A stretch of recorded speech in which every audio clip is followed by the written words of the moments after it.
That plays for 30. So I'm going to run it. Oh, you're backstage.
Uh, Good evening. How's everybody doing out there tonight? Hello, Joanne and Susan. And Golf, of course, is in here. And Ron John. I hope everybody can hear me all right and everything. My L's in here. Thank you. Sooner, Sandy, Hope, Reverend Cynthia, or Rev Cynthia, Sandy, Eve, Alien Dog. Yeah. I love the name, man. Coffin Doffer sucks. I know, Sarge. I also love that one, too. Uh, and to Alla Bianca, I'm looking for Nicole, though.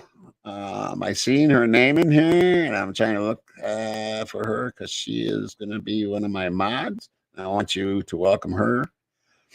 But I can't see her name right now, so I'll have to look for it.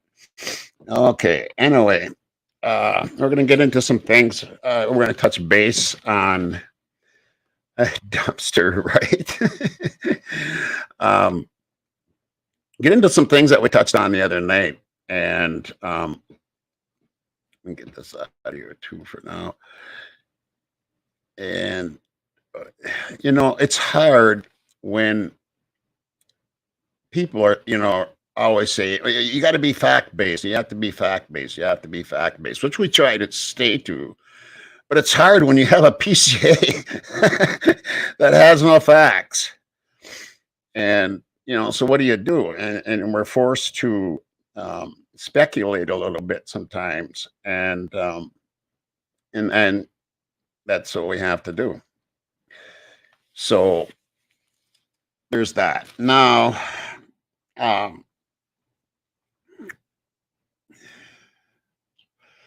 when it comes to Brian, and he's saying exculpatory evidence, okay? The only way he would say that, and there's supposed to be no connection, correct? The only way he would say that is if he knew her, which there's no connection. So he didn't know her. So either he's seen her that night somewhere, and I'm not getting into that right now, or he's seen what she's seen.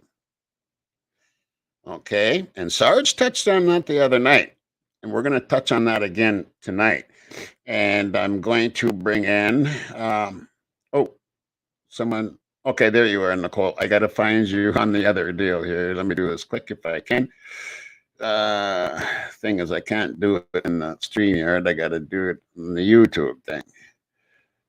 Oh man, they have to make things so hard sometimes. I just seen it. Where to go?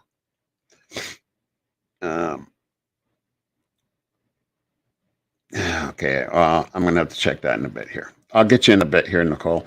Or if one of you mods can make Nicole a mod, if you can do that, I'd appreciate it. Hi, War Eagle. I'm gonna bring in, of course, I've got to start with ladies first. Our one and only Inspector General. I go by Ass Inspector now. Hi. Oh, that's right. Yeah, that's I'm right. the You're Ass Inspector. Yeah. Okay, right. It How sounds you more doing, girl? fancy. Good. Yeah, more fancy. How are you More guys fun doing? in a way. How are you? Oh, it's been kind of a crazy day here, and I. And then it was crazy enough, and then I go all the way to town to get groceries, right? And I get a cartload and whatever, and I go up to the thing, and I forgot my billfold, and Oh, goody. 10 miles from the store, and I'm like, and I had to get back here quick, and so I talked to the manager. They ended up having to put it all away. Blah blah blah. Oh yeah, it's been fun. Yeah. Yeah. So you were busy. Okay. Yeah, it's been a busy day. Yes, very busy. Yep. Okay, we're gonna bring in the one and only Sarge. How you doing, Sarge? Am I in? Am I in? Am I here? Yeah, you're in here. Yeah. I've even devised a new introduction line for the ass inspector. Ooh, let's hear It's it. a cool one. When you say you introduce yourself as the ass inspector, you say, "Here, smell my finger." Oh. Right. That sends the wrong message. No. Yeah, right. Ugh. Okay. No, I wish you could see what I see when I inspect it. I don't know if we want to go there. Yeah, well, Well, it depends on which one, though. Exactly, exactly. Right. Okay, Nicole, you are now a moderator. Welcome, Nicole, as a moderator. And yeah, we got some good ones in here tonight. So cool. Oh Okay, yeah, look at yes. people. Go ahead. Hi. Love this crew. The chat crew is fantastic. It is. It's awesome. It's Yeah. awesome. And I'm going to run that crime chat tonight after we're done. And I'm going to just give it a test run for maybe 2-3 hours and see how it goes. Yeah. Um, It's a good idea. Why not? yeah, why not? Just for people that don't know what it's about, I'm going to run a crime chat where you can come in and actually just come in and chat. I might not be there, I might be there, but you can come in and chat. And it's going to be called Crime Chat. You can go and watch other videos, come back in. That live chat stream will always be going. So yeah, I'm going to give it a shot and see how it works. Mm. So yeah, that'd be interesting. So what did you think of that, Sarge, when I said that? That uh, Brian wouldn't know. There's a exculpatory evidence. There's supposed to be no connection, right? So the only way he'd really evidence, but the exculpatory evidence was given to them in discovery. Okay, so all right, given to them in know discovery. what Bethany said. Okay, so maybe they both seen the same thing. No, here's what I'm saying is that the PCA contains Dylan Morrison's statements and very little from Bethany, if anything at all. But Bethany did give statements to the police. And it's that the exculpatory evidence resides in. We haven't seen it because of the gag order. Okay. Are we sure that's the only way that they found out about this exculpatory evidence, or did he know right off the bat? Because he did say something when he got pulled or when he got arrested. He said, "I can't wait to come back and get exonerated." You know what I mean? But she also said that the information that Bethany has is unique to her experience and only she can talk about it. So to me, that says they have something very specific that she said to the police that would be contradictory of the narrative of the police. But how would he know that she knows something? Discovery. Yeah. It could also be. It could also be the. Are we lagging, Tommy? Are we lagging? I don't think so. I don't see me lagging at all. Okay. No, what I was thinking is it could actually be, they had like a private detective as well doing work on this, and who knows what he found out. Yeah, so he's been in the picture since day one. But it could be that Brian told a private investigator about something, or no? You think that's not right? I don't think so. That's probably not right. I don't know, but the first time we heard about this was on that declaration from the private investigator. He's the one that wrote that court document. It was his declaration. Right. So it didn't come from like Anne. It came from that private investigator, and that's why I thought maybe he knows something. I don't know. Oh, that's a weird one to figure. Mm-hmm. And I don't know. It's possible he interviewed her, and in his interview, he obtained information from her. that's possible as well if he's the private investigator for the defense. I don't know if he was able to. I don't think he was, because they couldn't get an interview with her. Then it drops back to the discovery where her statements to the police contradict some of the statements the police put in the PCA. Yeah. Right. I just found it interesting that it came from Kimberly's him. saying he did interview. Right. Kimberly Ann is saying that. When did that come out? What was the date? I mean, does anybody know that out there? What the date was? March, April. I don't know. Was it that late? Yeah. Yeah, I know. I can't. Yeah, it was actually. It was that late into it. March, April, something like that. No, she's saying it was submitted in discovery, which is my assumption based on just knowing how things work. That her statements that have yet to be released to us at all. We don't know what she told the police. Right. Well, what I was thinking, they would. See, what I was thinking is, you know, how he was driving around, you know, or supposedly that's him, right? And supposedly, allegedly, or whatever. And then maybe they seen the same thing. And after this video that we'll be watching, you'll see what I mean, which I'm going to run because it is quite interesting. Have you been watching videos today, Golf? A little bit. I mean, I've been working all day, so I didn't have much time, unfortunately. Inspecting. I'm doing my ass inspection all day long. You know, I got to do it. Oh my God! Right. Oh, boy. Okay, that's right.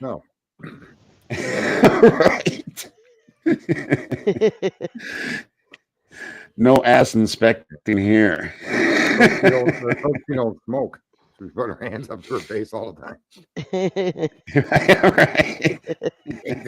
Right. That's why she's always sniffing at her fingers, huh? You ever nail people with that fart spray? No, I haven't. No. Oh. Yeah. I'd like to get some though. I would like to get some. I used to laugh at that Jack Vale. He cracks me up. I watch those videos. He just cracks me up. Okay, well let's run this. And this is by Beyond the Pale, and I just love her. And she's just a dear. She's comes in here sometimes. It's Nellie B. I did tell her that I was running her video tonight. I don't know if she's seen it or not. It was in her comments. So I'm just going to run this here and see what you think. Yeah, she's nice. She's got really good videos. Yes, absolutely.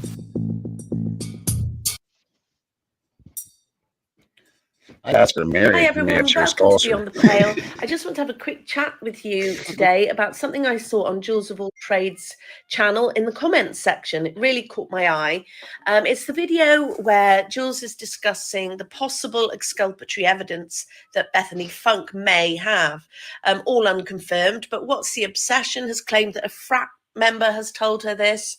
So, you know, it's certainly interesting to think about, and it makes so much more sense to me. So allegedly, Bethany saw a figure clad in black walking away from the property at the front.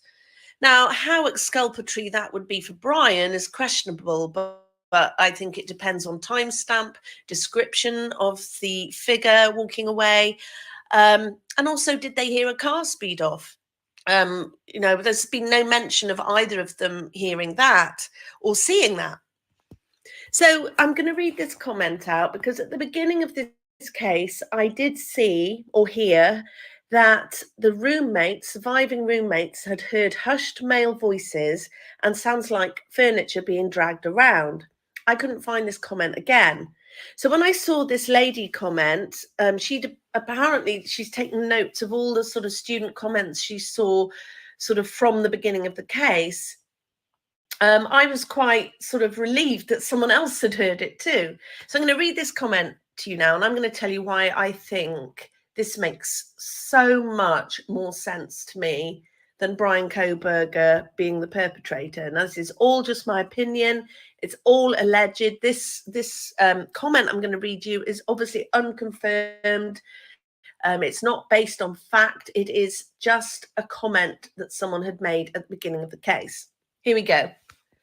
Per a friend of the surviving roommate's counsellor, the girls saw 3 dark-clothed figures coming up and around the driveway. One of them, wearing a mask, knocked on the first-floor bedroom windows and asked to be let in. The surviving roommates locked their bedroom doors. One of the roommates texted frat members asking if it was one of them. They didn't let the masked persons in, so they must have entered another way. When they heard noises, they thought another roommate had let them in and that they were a guest. They heard a commotion upstairs, similar to furniture being thrown around. Okay, so let's look at this. This would tie in, if what's the obsession is correct, with Bethany seeing a figure then walking away from the front of the house. It would make sense that she's looking out of a window to see if she can see anyone leave. She's probably wondering what the hell is going on. Now, obviously, this says roommates in the plural, and the PCA says Dylan was on the 2nd floor. So I'm going to trust the PCA for today only. And, you know, let's imagine now that Bethany is on the 1st floor, Dylan's on the 2nd, and the other roommates are in their rooms, the victims. So someone knocks on Bethany's window and she sees 3 figures. One's got a mask on. Okay, so she doesn't let them in. Wouldn't you then shout upstairs, someone's here? I would. That's the first tick for me that makes sense. Dylan hears someone say, someone's here. So if someone's just knocked on Bethany's window and she locks the door, wouldn't you shout up first, someone's here, and lock the door? Then Bethany, this is obviously playing on her mind, is texting frat members to see if it's them. She's obviously got some alarm bells ringing. Forensic downloads of Dylan and Bethany's phones give estimated time of death. So that would clearly show when the perp or perps arrived. Bethany going, have you just knocked on our window? Is that you? And I think she'll have shouted, someone's here. So now we've got Dylan on the 2nd floor. I'm questioning why she didn't hear anyone coming in through the slider. Maybe there's someone here has just woken her up and she's a bit sort of foggy, you know, brain's a bit muggy, just waking up. So hasn't actually heard them go past. Because they were bold enough, obviously, again, I have to stress this is all alleged. They were bold enough to ask to be let in on the ground floor. That tells me the front door was locked. So who's to say the slider wasn't locked? Maybe someone did let them in. Maybe let me in. Maybe Xana heard that. Maybe Xana and Ethan were first. Maybe Xana ran back to the room or backed backwards into her room as she'd opened the slider and let these people in. Maybe that is why Ethan was on the bed. Allegedly, everyone's saying he was blocking the door. We don't know that. We do know that a red substance leaked out of the house in that corner where the bed was. So I'm going to assume for this that Ethan was in the room, and it would make sense that Dylan heard Xana crying because Xana doesn't really know what's going on. So we could say that Xana and Ethan were first if someone let them in. Don't forget Xana's awake. She's had her DoorDash. She might have thought the DoorDash was coming back with something she'd forgotten. You know, oh, guy, you forgot your burger, or, you know, she's awake. She might have thought it was frat members coming round, or did she know them? Did she open the door because she knew them? This is purely spitballing. So the other option is that they found the slider open and they went upstairs first. But the speed of this crime, 3 of them would make much more sense than 1. So we've got 3 allegedly. Maybe 2 of them go in with Zana and Ethan because Ethan's a big man. And then one of them goes up to Maddie and Kaylee. Maybe there were 4 of them and Bethany didn't see the 4th. And then the sounds of furniture being thrown around. Is that what Dylan thought was Kaylee playing with Murphy? If there were 3 of them, it lessens the possibility that there were screams and shouts. I think it heightens the possibility that Zana, was crying rather than screaming. I think with 3 of them, the sound would be reduced, which would make more sense with Dylan and Bethany's stories, or certainly Dylan. And then they leave. And then this would tie in with Bethany seeing one of them leave the property at the front, or she might have just caught the last one walking away. It ticks the Banfield box to me, those figures running in the background. It majorly ticks the box that the wounds did not match.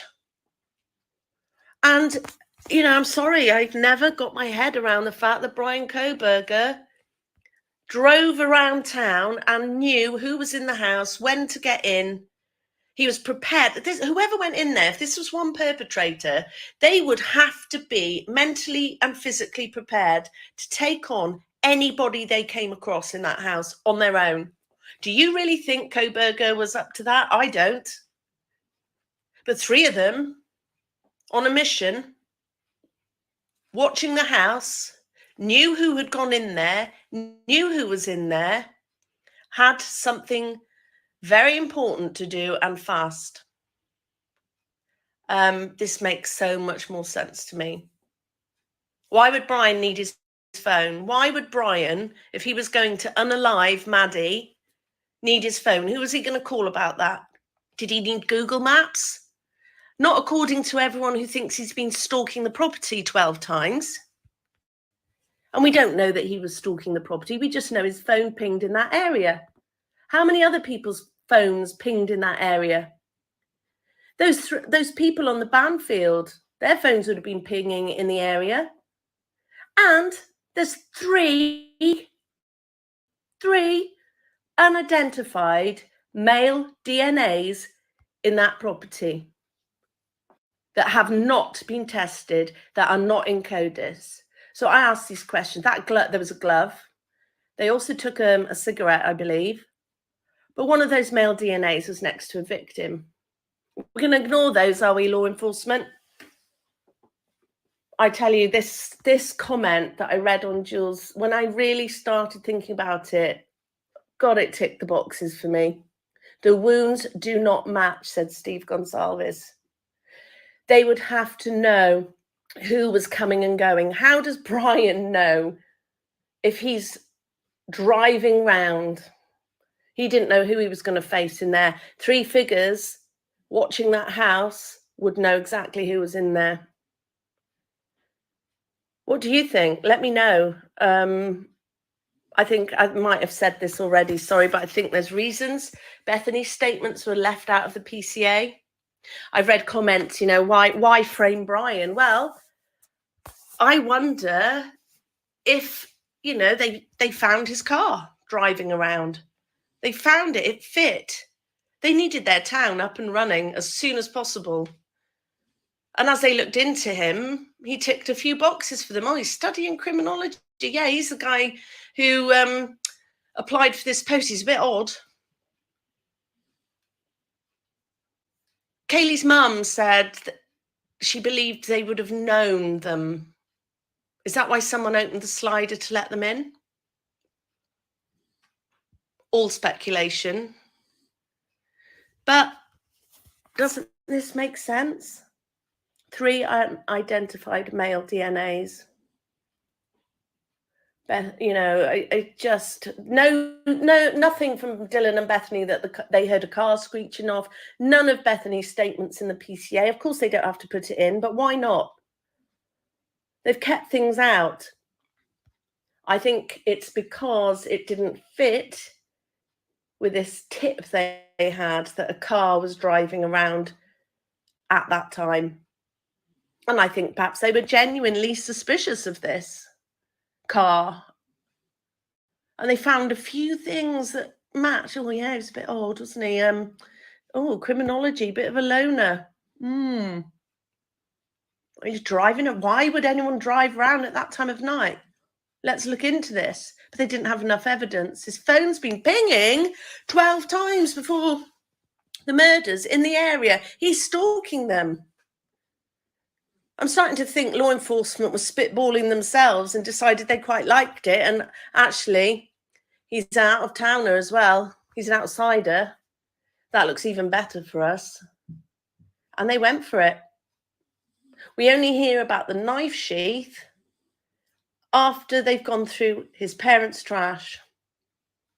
Just putting that there. This is all my thoughts, all my opinions only, all my speculations. But let me know what you think. I'd be really, really interested to know. Take care, everyone. Have a good day, and I will see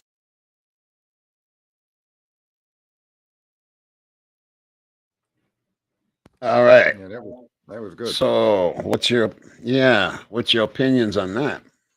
I want to just make a couple of comments that I've been trying to say this, but I think Joanne in the chat room helped me clarify it.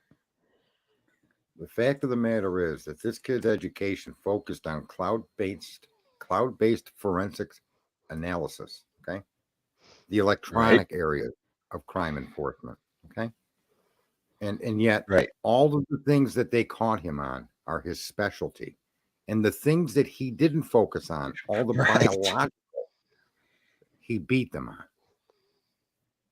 Just think of that. The opposite of his skill is where he was the best.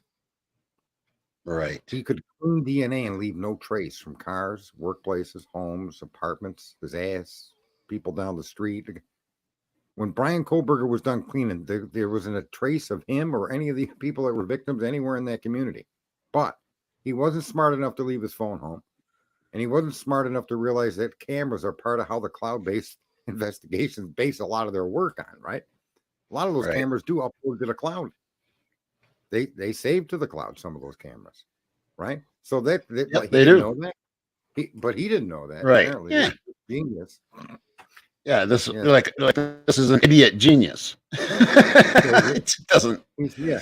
And I agree with her at the end where they found something and they built the case to fit their suspicions when it came to his pings and this picture of card. But last night we destroyed the car videos and that they didn't show or mention the car leaving Queen Road.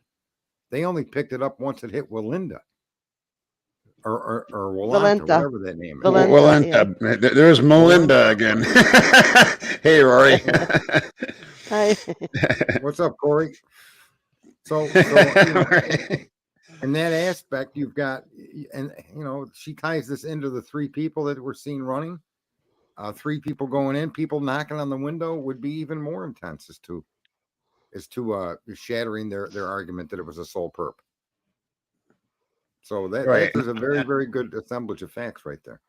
And I like her theory about, well, it's not a theory. She's actually taken it from somebody's, sometimes you never know who's commenting. You know what I mean? You never know if they know information or not. But about the three, there's three DNAs. Three unknown DNAs. Three people. Right? It would, by the window. Go ahead. But she did make a mistake in that there wasn't a cigarette butt involved. The cigarette butt was there wasn't. Yeah, the cigarette butt she's referring to was Sarah's typically picked up on a suspect and cleared. Right. Okay. Right. So the three DNAs in the house were found within the house where the victims were located. Right. So there were two additional DNAs, one outside on a glove, two inside where the victims were located, and Brian Kohlberger's. So we're told. Right. I find it interesting. What about you, Golf? What do you think about that? Well, what adds a little bit more credence to this theory, because it is a theory, right? Is the fact that this was rumored amongst the kids early on. People who heard WSU mom Kim, she talked about this. She talked about Bethany seeing 3 people outside, at least. That's what she said, at least 3 people outside. I mean, and then she's been telling the story, this same story from the first time we heard her. So, and then now it comes out like from, I guess, from those frat boys or something, Right. on some channel that is very pro Koberger, by the on way. Jules' channel. Yeah. No. I thought it was no. I thought What's the Obsession talked to Watts put the comment on a video by Jules. Oh yeah, okay. I thought those kids had talked to her because I guess those kids talked to her for some reason. Oh, And okay. I got you. yeah. I could be wrong, but I thought that's where the wind blew from. But all in all, I just wanted to say that we've heard this. This was rumored early on, and I don't know if I cannot remember. Somebody probably can from chat remember if what's his name, Dave, who talked on Drunk Turkey Right. Yep. and Truth and Transparency. Yep. Did he also mention that she saw males outside? Chat might know that. I don't know. I can't remember. Right. Well, what intrigued me when I watched this was because I was thinking about the exculpatory evidence, and I'm thinking maybe when Brian was driving that he's seen those 3 people. Mm. And what do you think about that? Me, I don't think he was in the area at all, like right there by the house. But that's just me. Yeah. But I don't even know if you'd want to disclose that because that puts him in the house, basically. That's true. That's true. So I don't know if the defense that if his information is consistent with hers, I would think as a defense lawyer I'd keep that to myself, and I would just use her information as a exculpatory statements to what she witnessed, which are highly different. If what's being said that there were 3 people that did what this video said, that's a stunning contradiction to the PCA and to the allegations against Brian Koberger, the sole killer. Well, there's going to be problems if and this may be why Steve Gonzalez is stressed. Yeah, if this is true, there's going to be problems. Like you look at the Delphi case, what's going on there? It's the same shit. Same shit. Exactly. Right. It's amazing, like how connected they are in a way. Sorry, yeah. I just want to touch something with Eve Lucky. She said, by now we should be driving with a girlfriend, not with his dad, right? Well, when you come off a drug addiction, one of the biggest issues a lot of addicts have is not feeling a part of. They feel, because I've gone through this recovery from addiction. And so you don't feel a part of, and that includes your family. So I know he's a 28-year-old man, but I wouldn't find his father going out there to pick him up and ride back with it, or, to just go and accompany him for this trip. I think that's healthy. I think that's good for someone from like with Brian Koberger's past. So I wouldn't find that he would, that to be an unusual thing. And for any student, but a guy at 28 that had a history of recovering from addiction and lost all of that weight, feeling a part of the family, wouldn't surprise me his dad would go to the effort to go out there and ride back with him. It just wouldn't. It would seem very normal to me and healthy and good. It's a good sign, in my opinion, with a kid that we know has had drug and weight problems. I think that's a healthy family. I think if it was a woman, nobody would think about it twice. Like my dad would do that for me anytime. And Huda could better explain that than me. I'm just an old washed up addict. What do I know? 30 years ago. I just found that very interesting because of the points that she was making, that it makes more sense. And it does. I mean, one person versus the 3, and there's one with a mask on. I mean, where'd that come from? I mean, that's pretty specific. And again, you're still left. No, I think that's probably one of the best renditions of what potentially Bethany Funk saw. I really do. I give the person credit that put that forward like that. Right. Is it real or is it Memorex? I don't know. God, I haven't heard that in a long time. I know, man. How old we are. Old So I give kudos to that particular rendition of events, and it fills in a lot of explainable blanks that just don't make sense. It does. One thing it doesn't take care of, though, is how Dylan survived. Yeah. Wow. 3 people went in, right? I accept that. So how did Dylan get through this? Did she know these people? Did they leave her alone? I don't know how she got through this, because she opened her door 3 times, and once she saw at least one individual, right? So, it still leaves her as a big problem in this whole case. She found the body. It does. She called for help that wasn't the police. So, there's a lot of problems with Dylan's involvement here. Not, again, it doesn't mean. It doesn't. Well, now, if we're going to go this route of what the students were saying, and I'm looking forward to everything they can get out of those Snapchats, because that's where it started. Right. Then we also have to listen to the theory that actually Dylan was downstairs with Bethany in her room. They were there together, huddling together. So they were not upstairs. None of them were. And that contradicts the PCA and Dylan may have again. went upstairs to check and went into her bedroom. If you heard something like that, I don't think you would. You would be scared. No, but I'm saying that would explain how she ended up upstairs and Bethany downstairs. Because I do remember it stating that they were both on the first floor. And we were trying to decide that there's 2 bedrooms down there, but one of them is storage. Yeah, no, right? Because it was told as, through the Snapchats and this and that, is that they were in Bethany's, Bethany's room. Yeah. So it's possible they did start there, but then they separated, and because Dylan would seem to me to be a lot braver than Bethany, right? Maybe. You can just see it in her eyes and her the way she is. I think Dylan wouldn't question if the things calmed down upstairs to go upstairs and see what was going on. Yeah. To get an idea if there was something bad going on or not, and then ended up in her room and locked herself in the room. Well, that would then prompt her to look out those 3 times. It would make sense that she would then continue to look out of that door.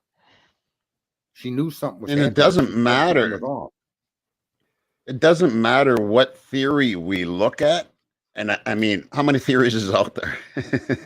Well, a lot, but many. Also this one. But it doesn't matter what theory we look at. Dylan is a problem. It doesn't matter what, you know what I mean? They all knew about it. That's what. Wait. And what I was just explaining, it doesn't make her a problem. Really, it doesn't. If she started out in Bethany's room and it was the only one of the 2 that wanted to go up to see what was happening, she may have waited for it all to get quiet and then went upstairs, didn't really notice anything, and then decided to go into her own room. Or maybe she. But if there's more than one involved and there's 3 people involved, I have a hard time with this whole thing of they're killers or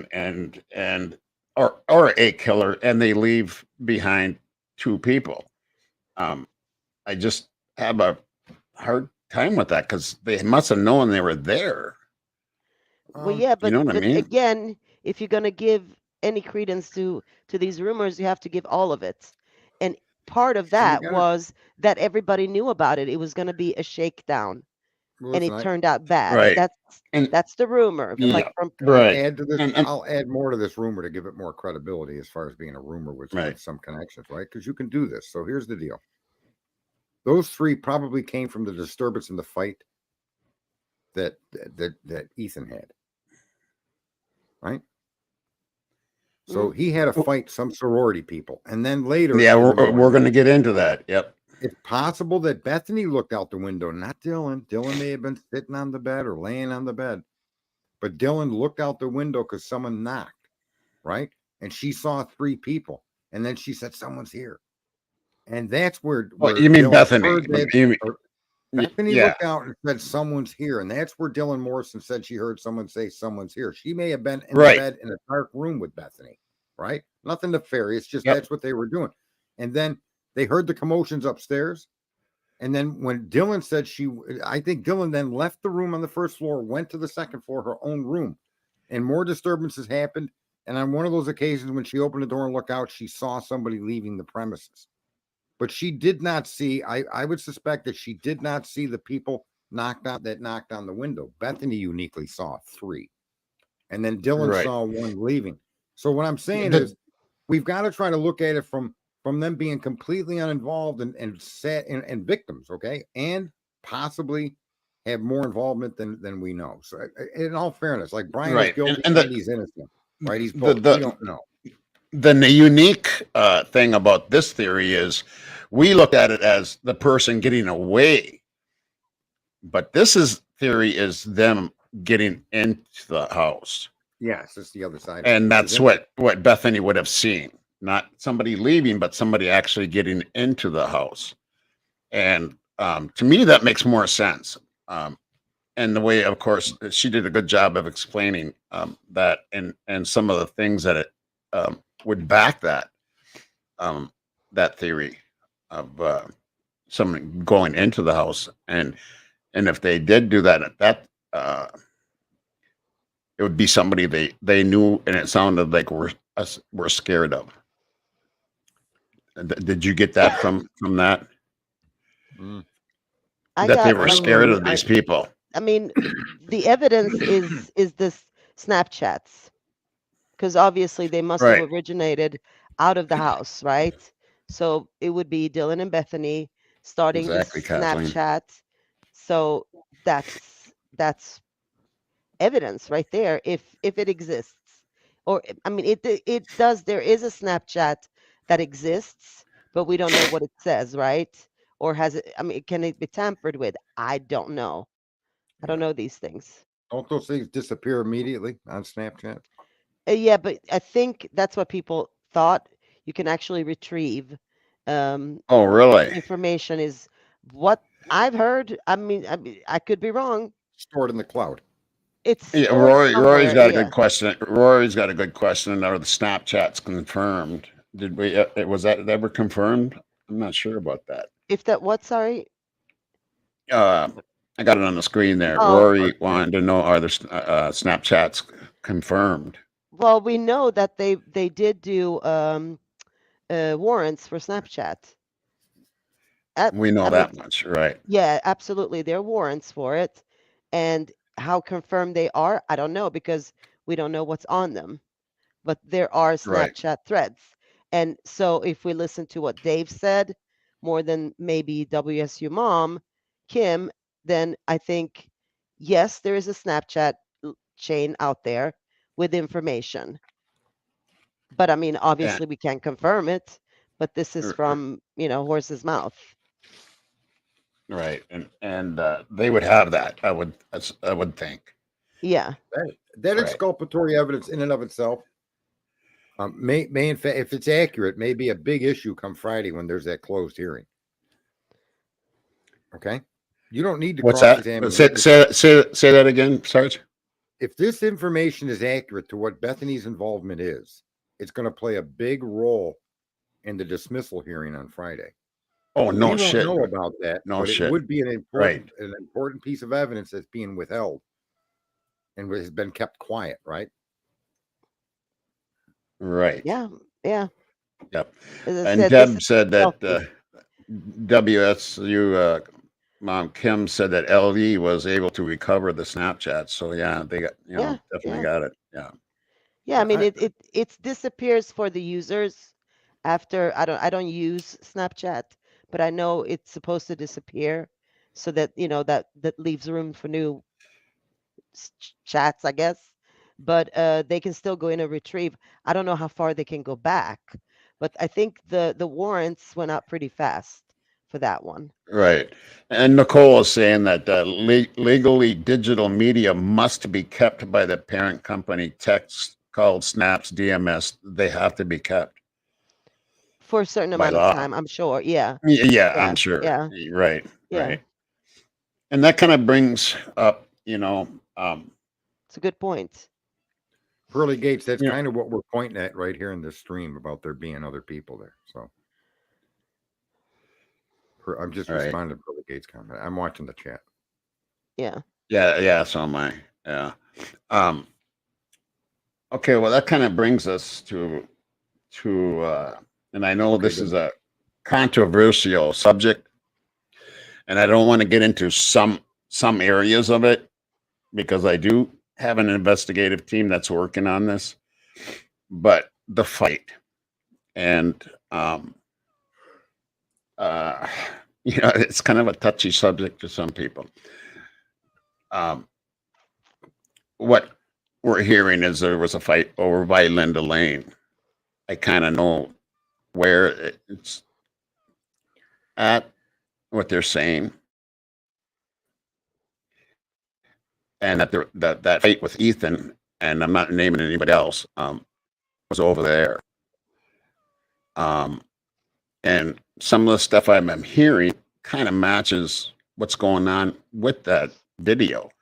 The audio, we don't, I have a hard time, and I think everybody does, and I think everybody's kind of gotten away from the Linda Lane videos, or because of the audio, and because they're saying, oh, the video, blah blah blah, the timing doesn't match up, but some of it does.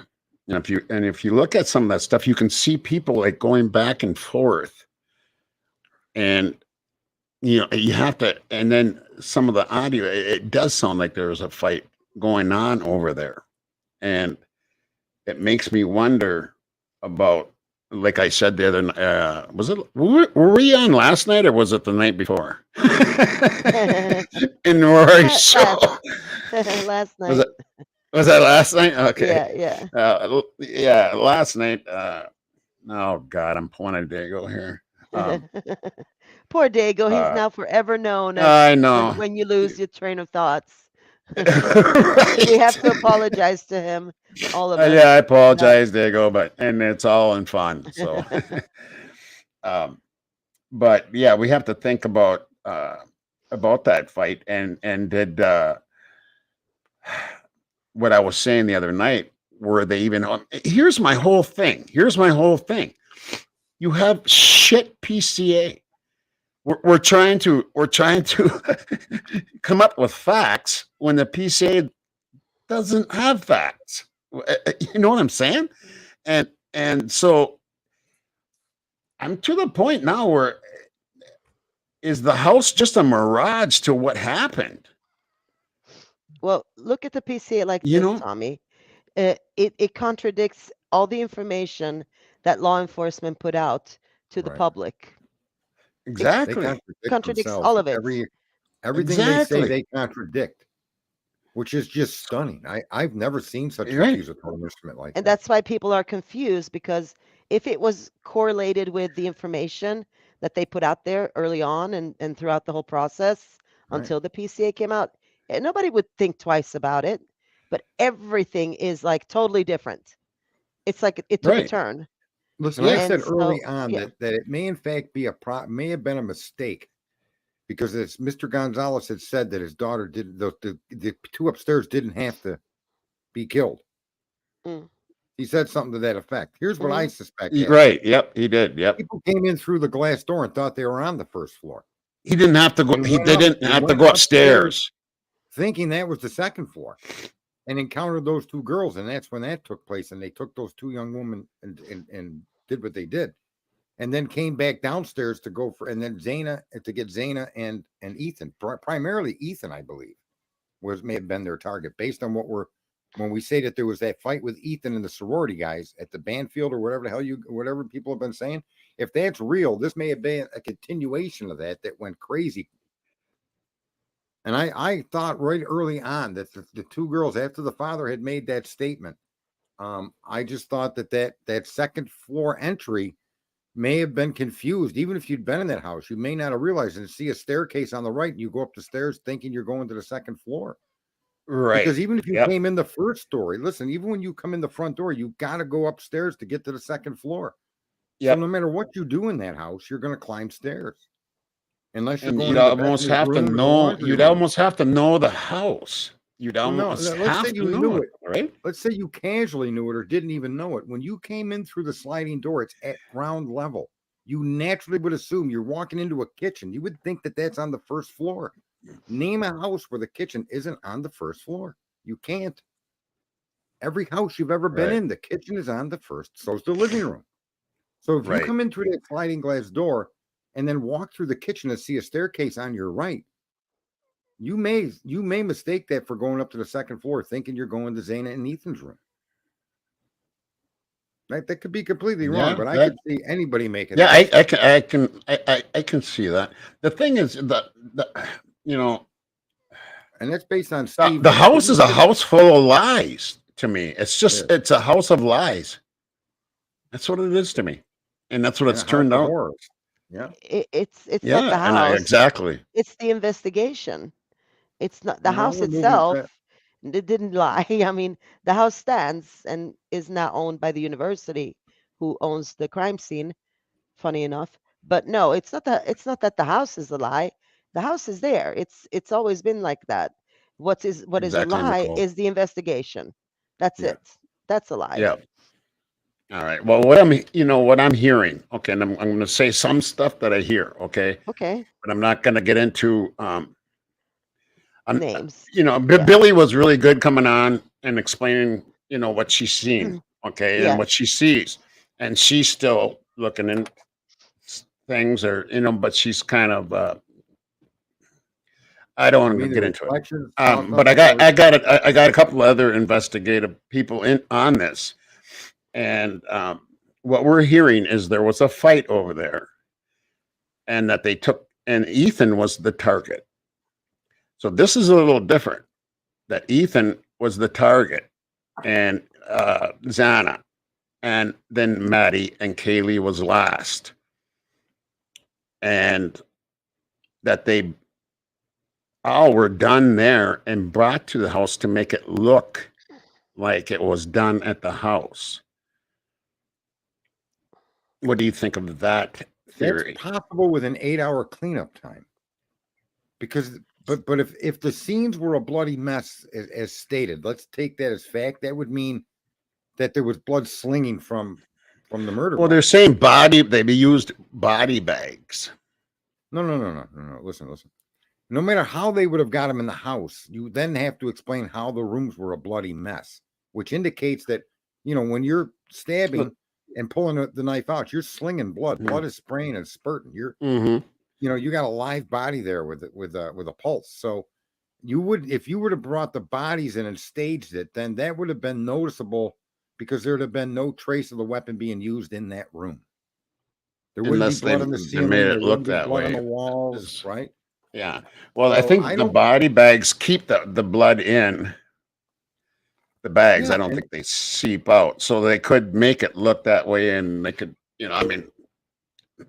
if they were smart, and somebody that did this was actually very smart. And you're talking about, if it is college kids, you're talking about college kids that are probably in the criminal. They're taking classes on that stuff. So yeah, I understand that. To me, it's just like, with so much bullshit with that house. Yeah, to me, there's not enough evidence to say the bodies were brought there. There's even I agree with that. At this point in time, there is not. Yeah, they're definitely even to make the conspiracy, if we want to call it a theory, there just isn't anything to show that. The rooms, the rest of the house being undisturbed is quite shocking. But to contradict that, you see CSI, even though they're unclad in the protective clothing, going through all that second level area, the living room, the hallway, the sign, right? So you see them combing the whole house for evidence. And I would suspect that through that combing of evidence that if the bodies had been brought in, that there would have been some indication of that, because the people that had brought them in would have been the people that did the deed. So what did they do? Do the deed, take showers, put on protective suits, put them in bags? I mean, I don't know. I just don't see enough information to say that they could have been brought in and placed there. Like we can make the assumption somebody exited the front window. We don't know if that's true or not.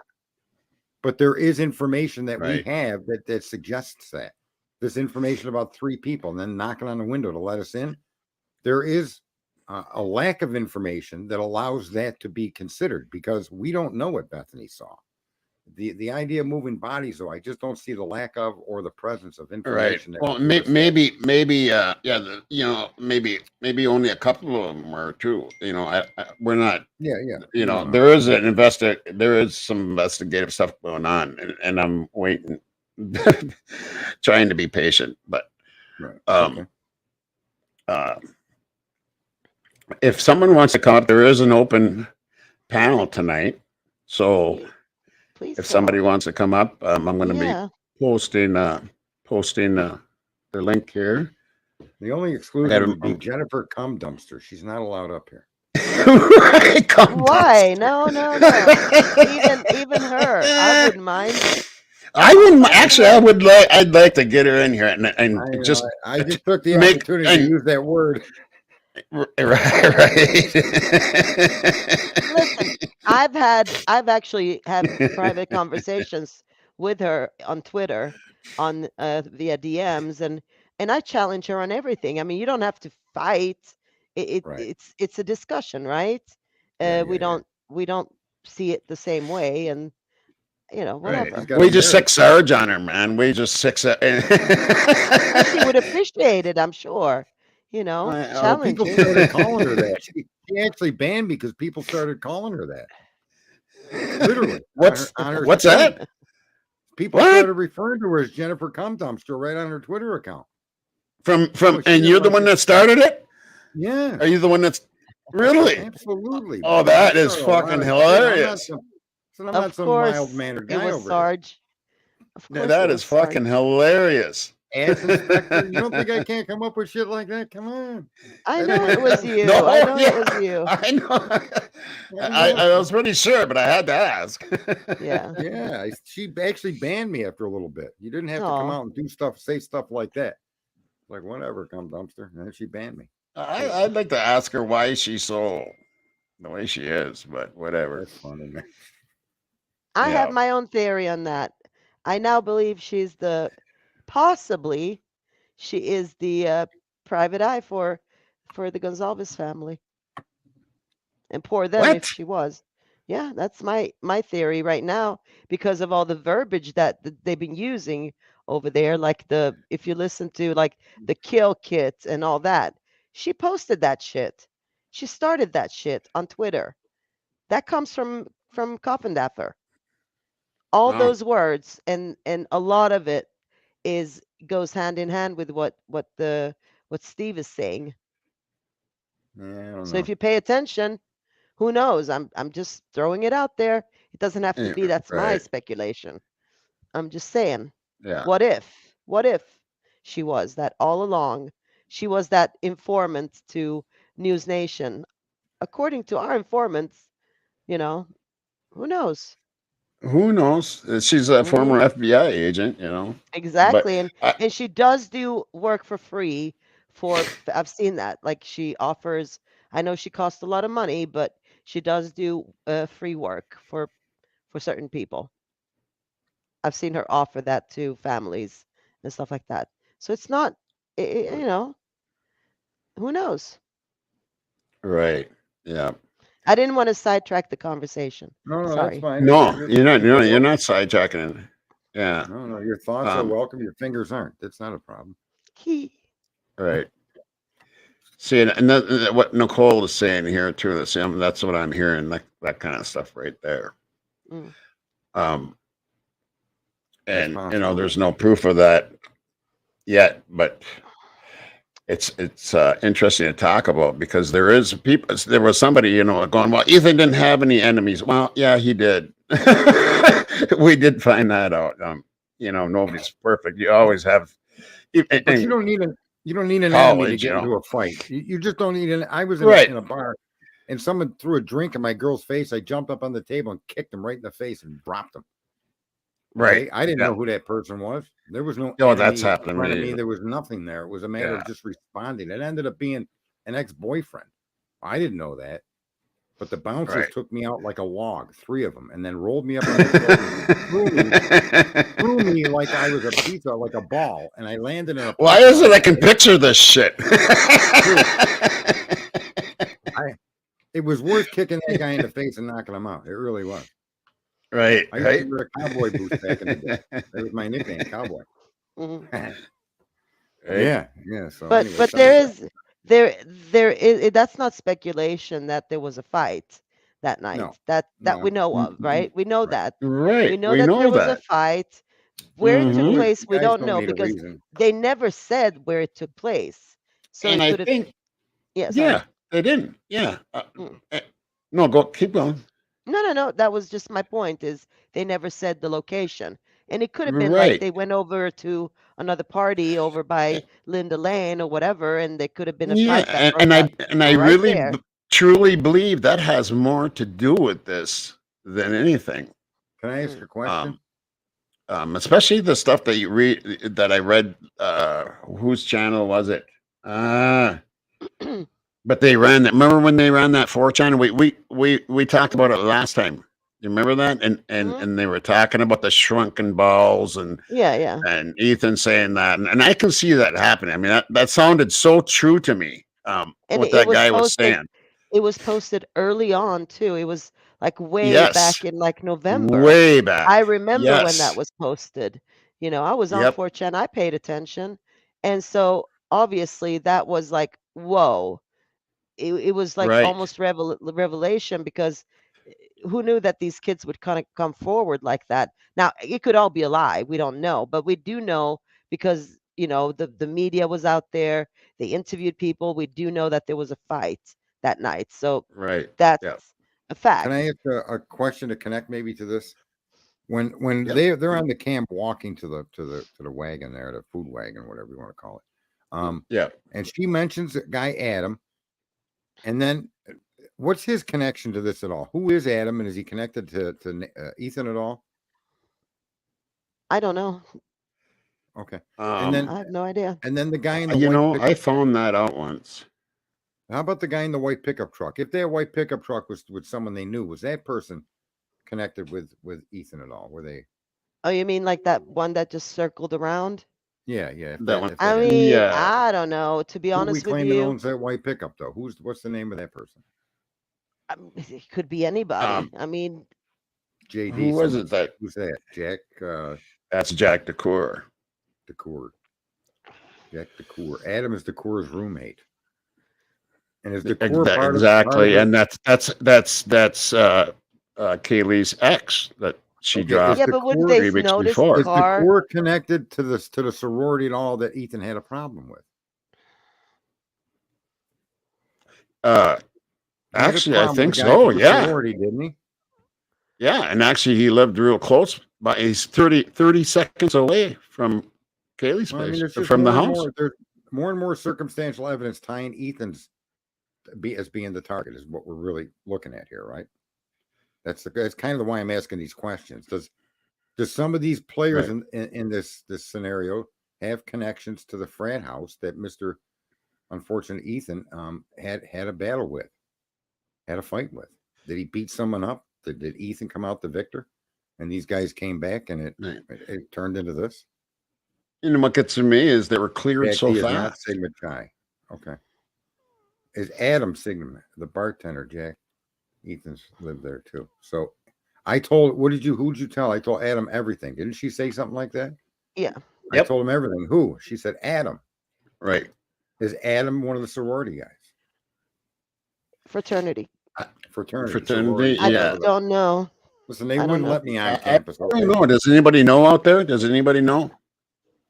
Is Adam one of the fraternities? Does anybody know?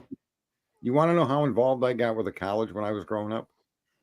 I delivered newspapers to their dorms. Yeah, and that's another thing too. I have to see what you think about this because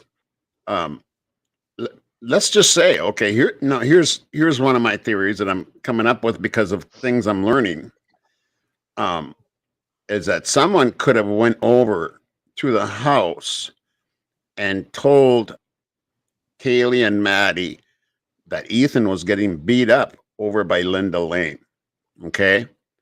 And then what would they do? They would get on the phone. And if you look at the timing, it would be perfect. They get on the phone to call Jack and try to get Jack to come and help Ethan. Do you see what I'm saying? Right. That could be what the phone calls were about. Yeah, but that doesn't, no, because as it starts, when they walk, Jack is saying, is that his name, Jack, who walks with them? I don't want to get the names Jack wrong. Showalter. Yeah. Jack he Showalter, says, they're going to get you girls for this. If you listen to that, that wouldn't make sense if that was the case, what you're saying. Because that's how it starts. I'm pretty sure. Is it girl? I always thought it said they're going to get you for this, Maddie. Isn't it? No, you have to listen to it like really hard. They're going to get you girls for this is how it starts. And then it goes into, what did you tell Adam? And then she says, I told Adam everything. So if what you're saying, then that doesn't make sense in that conversation. Well, unless that's not connected at all. Yeah, I don't know. Yeah. But that conversation may have led to those text messages, right? And the phone calls to her ex. Right. They calling. That could be. No, but they didn't call then. They went to the food truck, and then after, I guess when they were home is when they started because calling. They may have heard a commotion going after Nathan or Ethan. Yeah, it was like from what was it, 242 to 256 or something like that they had called. They were 10 times to Jack. Yeah. But it makes kind of sense to me if there's a fight going on at 3 o'clock or around that time, that they find out about this fight, they're going to try to get a hold of. She's going to try to get a hold of her boyfriend to go help Ethan. And then what if nobody answers the phone, and they decide to go over there? Well, that's that's what I'm say. This if we rewind this and use him as a potential the original target, okay.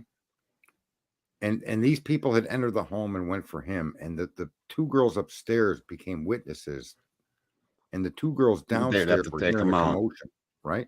So, right. I mean, I don't know how sound travels, but up seems like a good way to go, right? So the two girls upstairs became victims because of their knowledge or what they knew was going on downstairs. That may be a course of events. That could. That's another good theory there. Yeah. Right. I mean, it'd be so nice for these people to lift that gag order, and we can all be shown to be idiots for our ideas or geniuses for catching the clues that mattered. Right. We're going to be one or the other. Yeah, and everybody's got to know that this is just it's all speculation, and that's what we're left with. Every channel, not all of it. Some of it's fact. Yeah. And we heard what the police said. So it's not, it's right. If you put taking known facts and connect them to some of these statements. Yeah, correct. But if you take a PC, you start out with the PCA, which half of it's junk. It's hard to come up with some of the facts, and I think there's some lies in that PCA. I mean, just total outright lies. And that's don't you lies. I think they're what I've been saying for so long is it's the corruption of the people that run these departments. They came up with a connection, a plausible connection, and they decided that was the only connection that mattered, and they were going to get this guy. And I don't think it's because they were targeting Kohberger or they were planting evidence against Kohberger. I really think that you'd be amazed how many guys end up in jail by happenstance. The coincidences they seem to be too many for you to say that the guy couldn't have been involved. We've all said that about Kohberger, but really? Right. You mean to tell me that in all of the history of the world, coincidences don't happen? Sure they do. Do a couple of them happen in a row? Positively. But in the magnitude of what we're facing, the victims of the horrificness of the crime, those now become less possible to be a coincidence and more likely to be proof of a crime. Because that's what we've been programmed to see things as. But the reality of it is there's many men in jail and women in jail that the coincidences put them there. And no different than as we're extrapolating forward onto 3 people knocking on a window, right? And presenting a believable understanding of what could have happened. That's sadly how prosecutions work rather than working based off fact, right? The PCA is based on assumptions of a man turning off his phone. The same man that you claim was a PhD in criminology, didn't have the sense to leave his phone home, didn't have the sense to keep his car off a camera, didn't have the sense to not leave his sheath there, but had all the sense in the world to clean everything he's ever touched his whole life, to be clean of any of the evidence that he was in that home. A guy that can show you never had any contact with the people. In other words, everything is so contradictory that it's just shocking. Are coincidences possible? I think they are. And I think, sadly, these police and many different departments find these coincidences and run a prosecution. Sometimes they're right. Many times they're right, but there are many times that they're wrong that we never get to hear about. But they, what gets me is like, first it was like 3 o'clock, and then they changed it to 4. And do they know? I mean, do they know it was 3 o'clock? I mean, I just don't trust. I like to see. I don't trust that whole right. Food content in the stomach. What's the autopsy going to show? Yeah, we never got any of that, did we? No. And a body's enclosed in an enclosed room where the heat was on that time of year, right? So let's say the mean temperature of the room is 68 degrees. If killed in that room, what's the temperature of the liver 9 hours later? That decrease in temperature based on body mass and your fat content is a calculable, it's a math equation. It's doable. So there's a way you could look at their food contents in their food. If she just ate a DoorDash, okay, 9 hours later, that food would be not digested. It would be in the stomach, but it wouldn't be in the digestive tract. If she was killed shortly after eating, that food wouldn't have moved out of her stomach. Right? So there's things you look for in an autopsy to give you a roundabout time, pretty closely, the time of death. And we don't know what the coroner came up with. She came, well, first of all, she didn't show up until 5:30.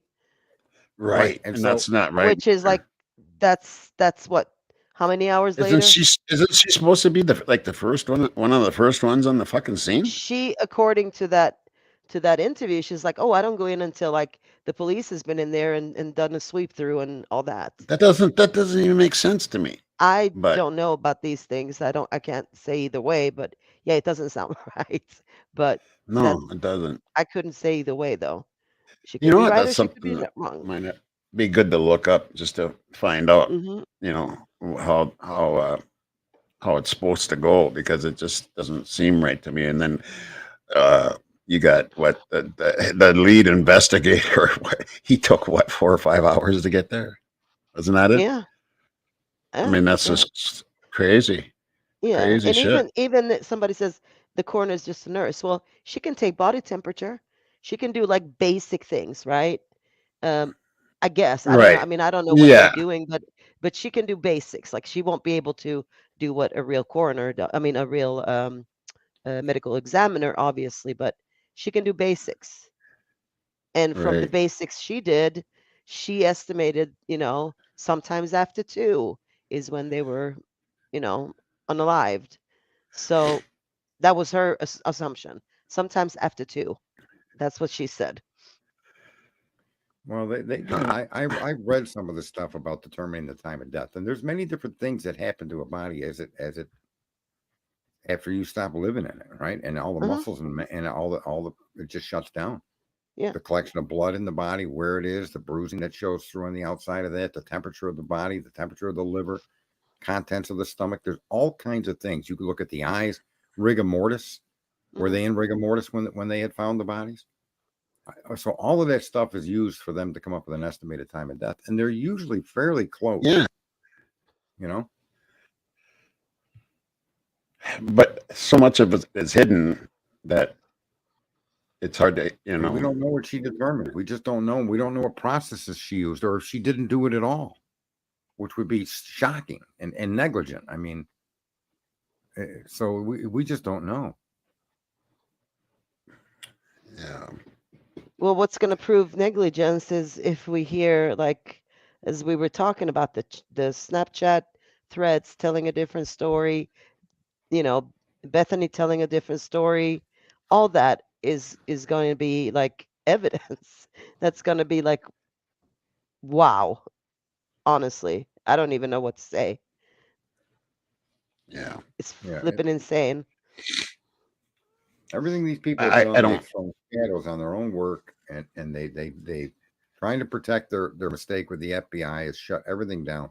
so that we don't know anything. I don't know why the judge didn't limit the gag order to simply their witnesses or the DNA. I mean, it's just shocking. It's too much. It's yeah, too much, too long. Too much, too long. And it doesn't look good for the prosecution if you're fair and honest that they're trying. Why are they hiding this information? I mean, you have the perp in custody, right? Your accusations result. He isn't going anywhere. Is right. So, why the gag order? What are you hiding, and who are you hiding it from, and why? I mean, it just is like, what did you do that has to be kept secret? Yeah, they just hide the investigation, how they went about. Yeah. Right. Is your witness from the Pentagon hearings about UFOs? Who's your witness, man? I mean, what do you, in other words, is it so outrageous that you don't want the public to know? Or is, it just leaves suspicions on my behalf when they go with gag orders and they want to seal these proceedings on a case that's tried every day in America, murder, regardless if it's 1 or 100, right? They don't seal those things. But it has to come out sooner or later, doesn't it? I mean, the stuff has to come out sooner or later. If it goes to trial, it'll come out. Right. Or if it's dismissed on Friday, then there's no more gag order and they can release all the info they have to the public on the defense's side. Right? If you dismiss the charge, and what do you guys think about? What do you think on Friday? What do you think's gonna go down? We talked a little bit about this the other night, but some of these people might not have heard that stuff. What do you think is going to go down, Golf? A whole lot of nothing. He's going to listen to what they have to say, and then he'll make a ruling like a week later or so. Yeah. That's what's going to happen. It's just them pointing out, this and this we have problems with, and then a week later comes the ruling. So I don't think a lot of things are going to go down, but we do know that the cameras are allowed in the afternoon session. So, what's interesting is that there were a lot of people a while ago saying that this appeal was already ruled on and there wasn't going to be an appeal. So for those few people, and there were quite a few of them on Twitter, they may not be in here, but I said absolutely not. That appeal process has not even been engaged. And now here we are on Friday where they're going to engage it. Right. My understanding, though, was that it was going to be appealed to that the Supreme Court does it on an indictment. He takes it out of the hands of the judges down below, and he looks. That was my understanding, and apparently I'm wrong, because judge is going to hear the appeal, right, or the objection to the indictment. Yeah. How do you think? What do you think? How do you think he's going to rule? In all fairness, I think. Well, I mean, we all know what the PCA lacks. There was a lack of probable cause to arrest Mr. Kohlberger. I think that's what he's going to find. I would be shocked if he didn't, because they're in fact, if you start with the PCA and you take out the DNA, it doesn't hold water. And listen, it may have held water at the time, but as more and more information has been released, the extra DNAs, the no connection, no DNA in the cars, this other stuff has to weigh on you. Okay, so your probable cause arrest has produced no evidence putting this man at the scene of the crime. And your probable cause arrest, you requested they not consider the DNA when authorizing the warrant. So if I followed the instructions given to me by the people that wrote the warrant, I wouldn't have issued a PCA for Mr. Kohlberger. I would have told the officers to go get a direct sample of his DNA before I give you an arrest warrant. And they only obtained that after the arrest warrant was issued, making that fruit from the poison tree. I really think the judge has a problem not ruling to dismiss the probable cause or the indictment. I think he's in a jackpot. I don't think he has a choice. But that, that's just me. And I believe it or not, and I'll say this briefly, that I've had so many millions of dollars in business conducted, it's mind-boggling. And I've never taken a penny from anybody until what I promised was done. And we're talking big money jobs, no money. And I never, ever, ever, ever not even had an argument to get paid. People are generally good, is my point, in my experience. So because my experience has shown me that, I give that credit to you, Tommy. I give that credit to Golf. I believe you're both generally good people. Everybody I come in contact with, I give you that benefit of the doubt, right? So I'm doing the same thing with Judge. So I just, here's what I want people to realize is that I have a bias towards people generally are good and will generally do the right thing more often than not. And really, if you look at the world, that's pretty much how us commoners are, right? That's pretty much how everyday people are. They do the next thing, the right thing. And that's, if not for that, we would be living in that Escape from New York video there with whoever that one actor was. Remember? Kurt Snake Russell. Plissken? Yeah, Kurt Russell. Snake. Yeah. I'm Snake. Tommy's probably one of those crazy guys. Well, it wouldn't be the end of the world. It wouldn't be the end of the world or the end of the case if he does dismiss it, because they can always bring it back. Right. What he might say is, you just haven't done your job, you know? Right. It should what be. we can isn't that what brought us to the attention of this case, is that all of these accusations, they contradicted themselves constantly.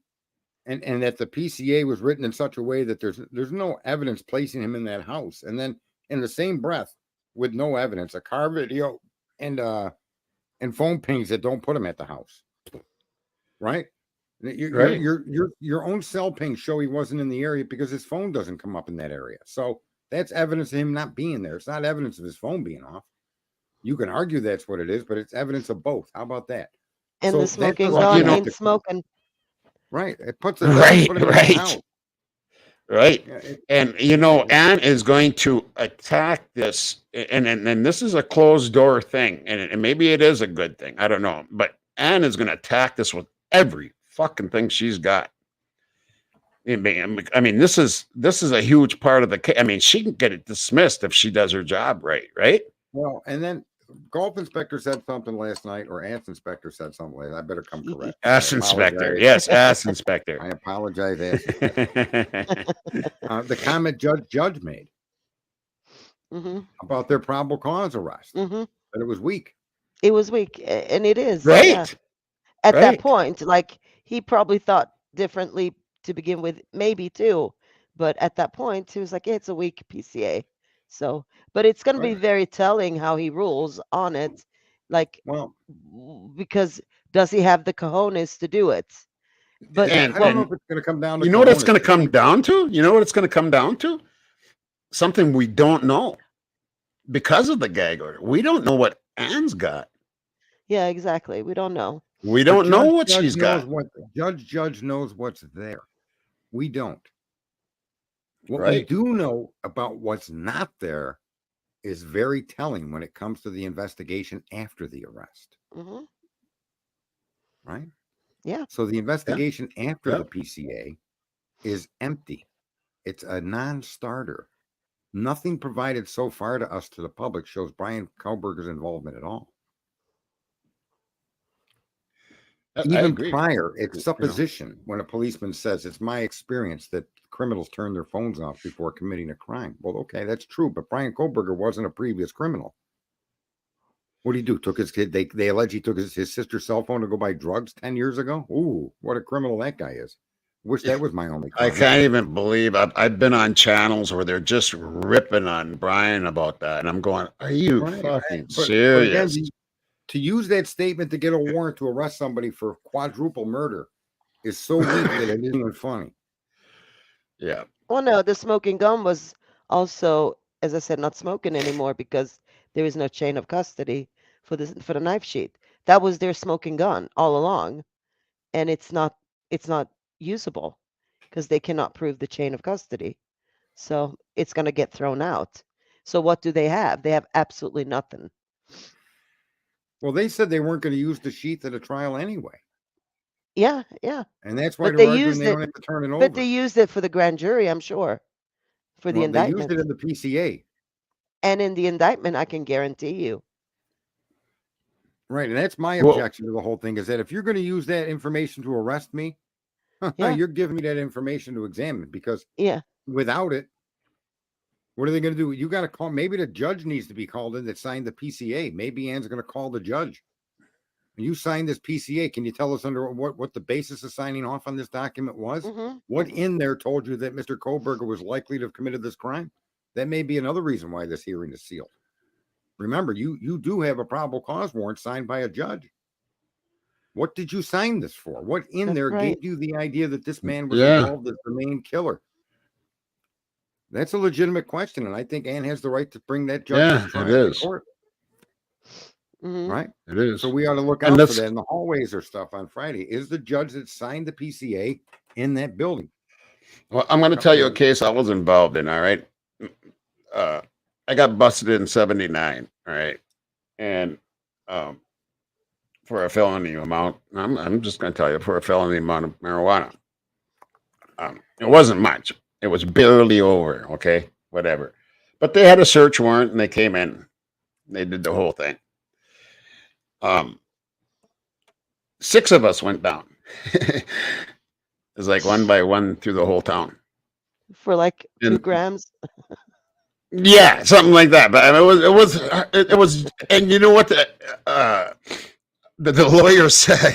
It was, we could take everything right now, this whole bust, and put it in my pocket right now. That's what he said.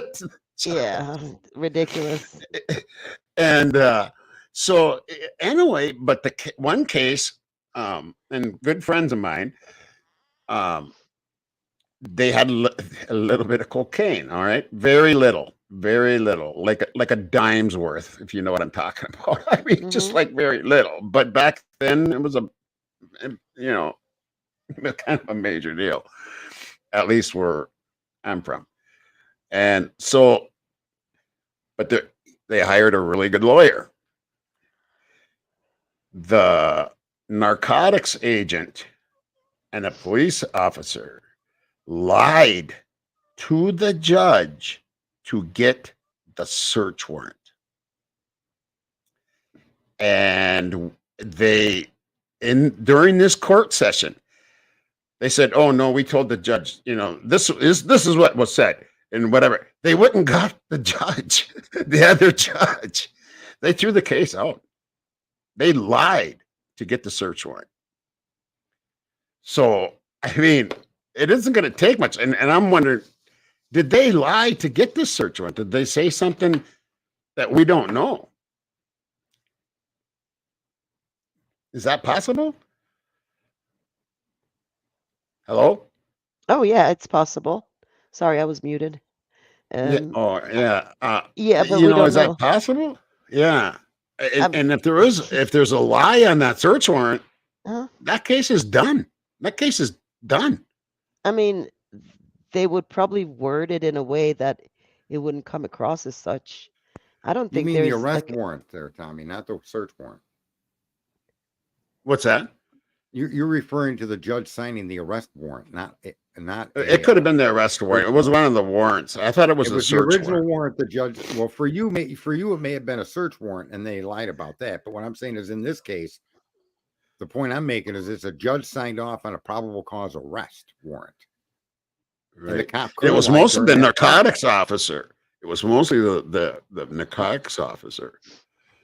Right. But the same thing, you're pointing out that these cops lied to get that warrant on you guys, and it's possible they lied to get this arrest warrant on Koberger. Is that right? Yeah. The point you're making. That's what I'm trying to make the connection there. Yes. Yeah. And if they lied, I don't think they lied, bro. I think they supplied the evidence that they thought that showed Brian Koberger's likely involved in the crime, and that the judge did in fact rely on the DNA, which they requested him not to. And I think that right there forces the hand of Judge. If the judge that signed the warrant relied on the DNA information combined with the other 2 statements of the car on a video and the phone being turned off, if those 3 combined, if it took all 3 to get the warrant and any one of them were gone, the only one that would have mattered would have been the DNA. So if you pulled the DNA out, your camera and your cell phone data is not enough to arrest somebody. It just isn't. No, it isn't. Right? Because you can't that's why pinpoint I think it, right? Judge, like with you, I think this judge is going to be called in to testify. Because they signed the warrant. And you can't have that stupid woman saying in the application that if you're going to prove this warrant without the use of the DNA, we would prefer that, or we would like that, or do that. I forget her exact words. But she did go on to say, because she's concerned it'll be found inadmissible in a court down the road. Yeah, but she did that on a search warrant for his apartment. So that wasn't the That was in the PCA. No. No. The PCA. No, that was for the search warrant. In the PCA, it doesn't say anything about please don't, Don Daniels didn't The do that. the application for the PCA. But no, that was for the search warrant for his apartment. Are you sure? I am 98% sure. What would this that DNA Don have Daniels, to do with the search warrant? Why would, listen, once they arrested him, they used the sort of the PCA as I think you're confusing as the search warrant. No. Listen, if you look, okay, sorry. This is my line of thinking. Mm-hmm. They got an arrest warrant. Once the arrest was secured, then they used the arrest itself. That's all you need. I got Tommy arrested. Now I need a warrant to go search Tommy's apartment. Mm-hmm. That's a basic warrant. That's standard procedure. Mm-hmm. Once you've accused this guy of the crime, why were they bringing? They got the search warrant. I mean, the search warrant arrested me all the same night. After he was arrested. No, he was arrested. Then they got search warrants. Then they got the swab, the buccal swab. That all came after the arrest warrant. Right. Yeah. And I'm saying the application for the arrest warrant case, was where they had said, if you can approve this warrant without the use of the DNA. That's where that statement was used, was in the initial PCA, not in any issuing warrant later. Now I could be wrong, and that's why I'm clarifying my position, is that's where it came from, the PCA application. No, it was because Don Daniels is not involved in the PCA itself on the Moscow side of things. She works in Pullman. So, they went to Pullman to get a search warrant for his apartment, and that's where she came in. So why would she bring up the DNA on the knife sheet? That's a good question. That's why I think you're mistaking the situation. No. Yeah, I mean, you can look it up. I'm sure somebody will correct me if I'm wrong. War Eagle is saying I'm correct. Okay. I think one of us, I've been saying this now for months, and you're the first person to say that it was with a different warrant. Yeah, I don't want to go through all those flipping documents, but I can.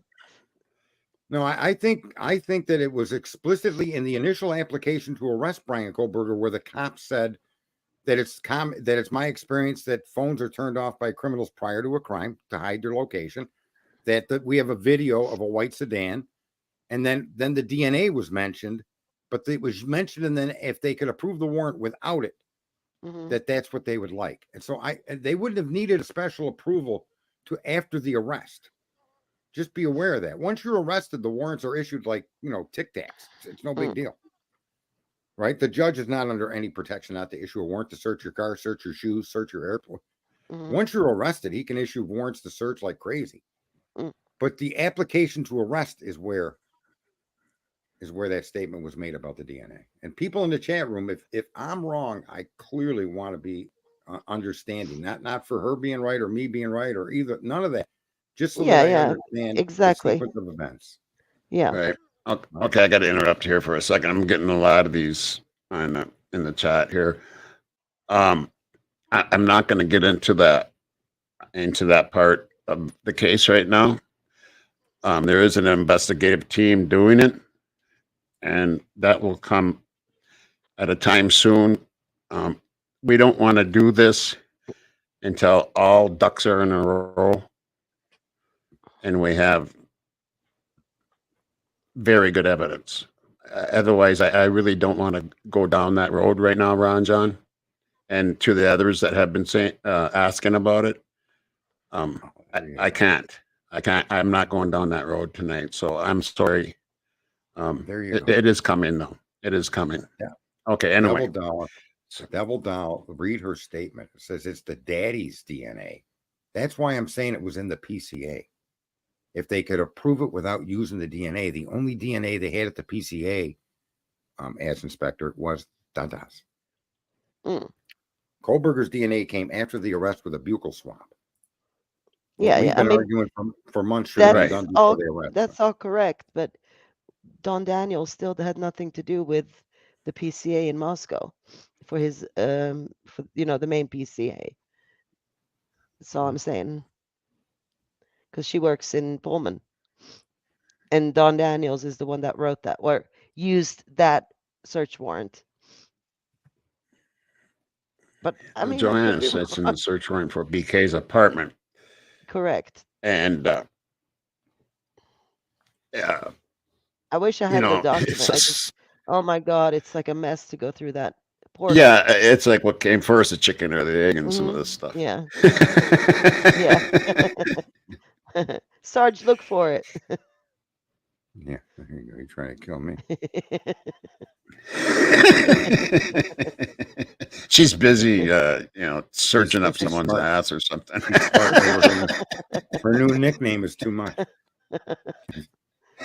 No, I'm pretty comfortable that exclusion of the DNA, because of what Devil Down now made very clear, that the DNA only available to them at that point was the dad's. Mm-hmm.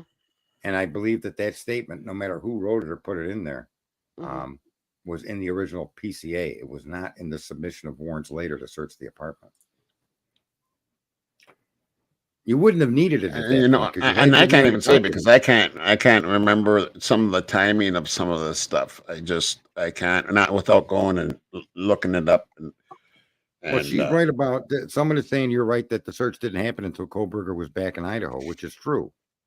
But the arrest warrant that they used to get him included that DNA statement. Email me, Sherlock. Yeah. Yeah. Yeah. So anyway, nobody wanted to join us in this discussion. Yeah, no. Today. Anybody want to come up? Does anybody got an opinion on some of this stuff? Wants to come up? Yes, we want to hear it. I'll send a link again here. I thought Rory would jump up here when he was here. He's at work, but War Eagle, we're not arguing about the time or the course of events. And it was not even an argument. Our disagreement or misunderstanding between us is the arrest warrant, I believe, made the statement to approve that warrant without the use of the DNA if possible, because they were afraid it would be inadmissible in a court down the road. That statement by the police was in the application for the PCA. She's saying that she believes it was used in the search warrant for his apartment. Mm-hmm. And I don't think at that point that the DNA for a search warrant for the apartment, I looked up what the search warrant was seeking. I don't see it in there, that statement. Oh, damn it. I got to go find it, but not now. Not now. Right. I don't feel like it. It's going to drive you crazy until you do.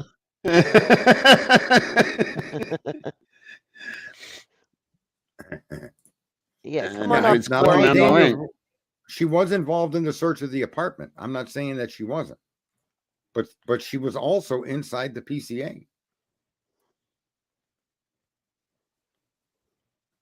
Yeah, or it may not have been Don Daniels that said that at all in the PCA.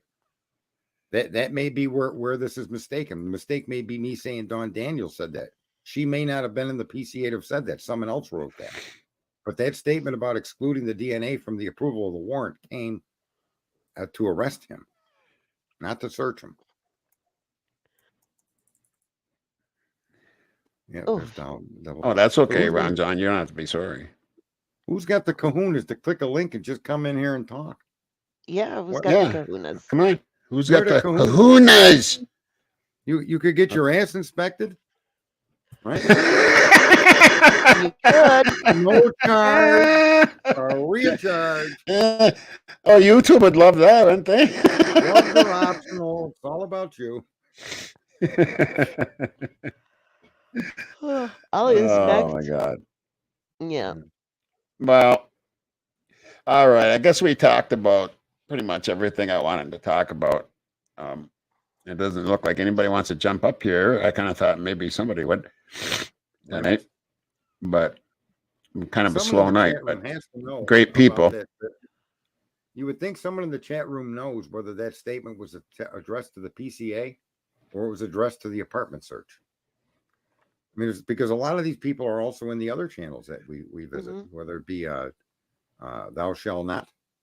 Or I thought it was a PCA, but I'm not going to say until I'm pretty positive it is.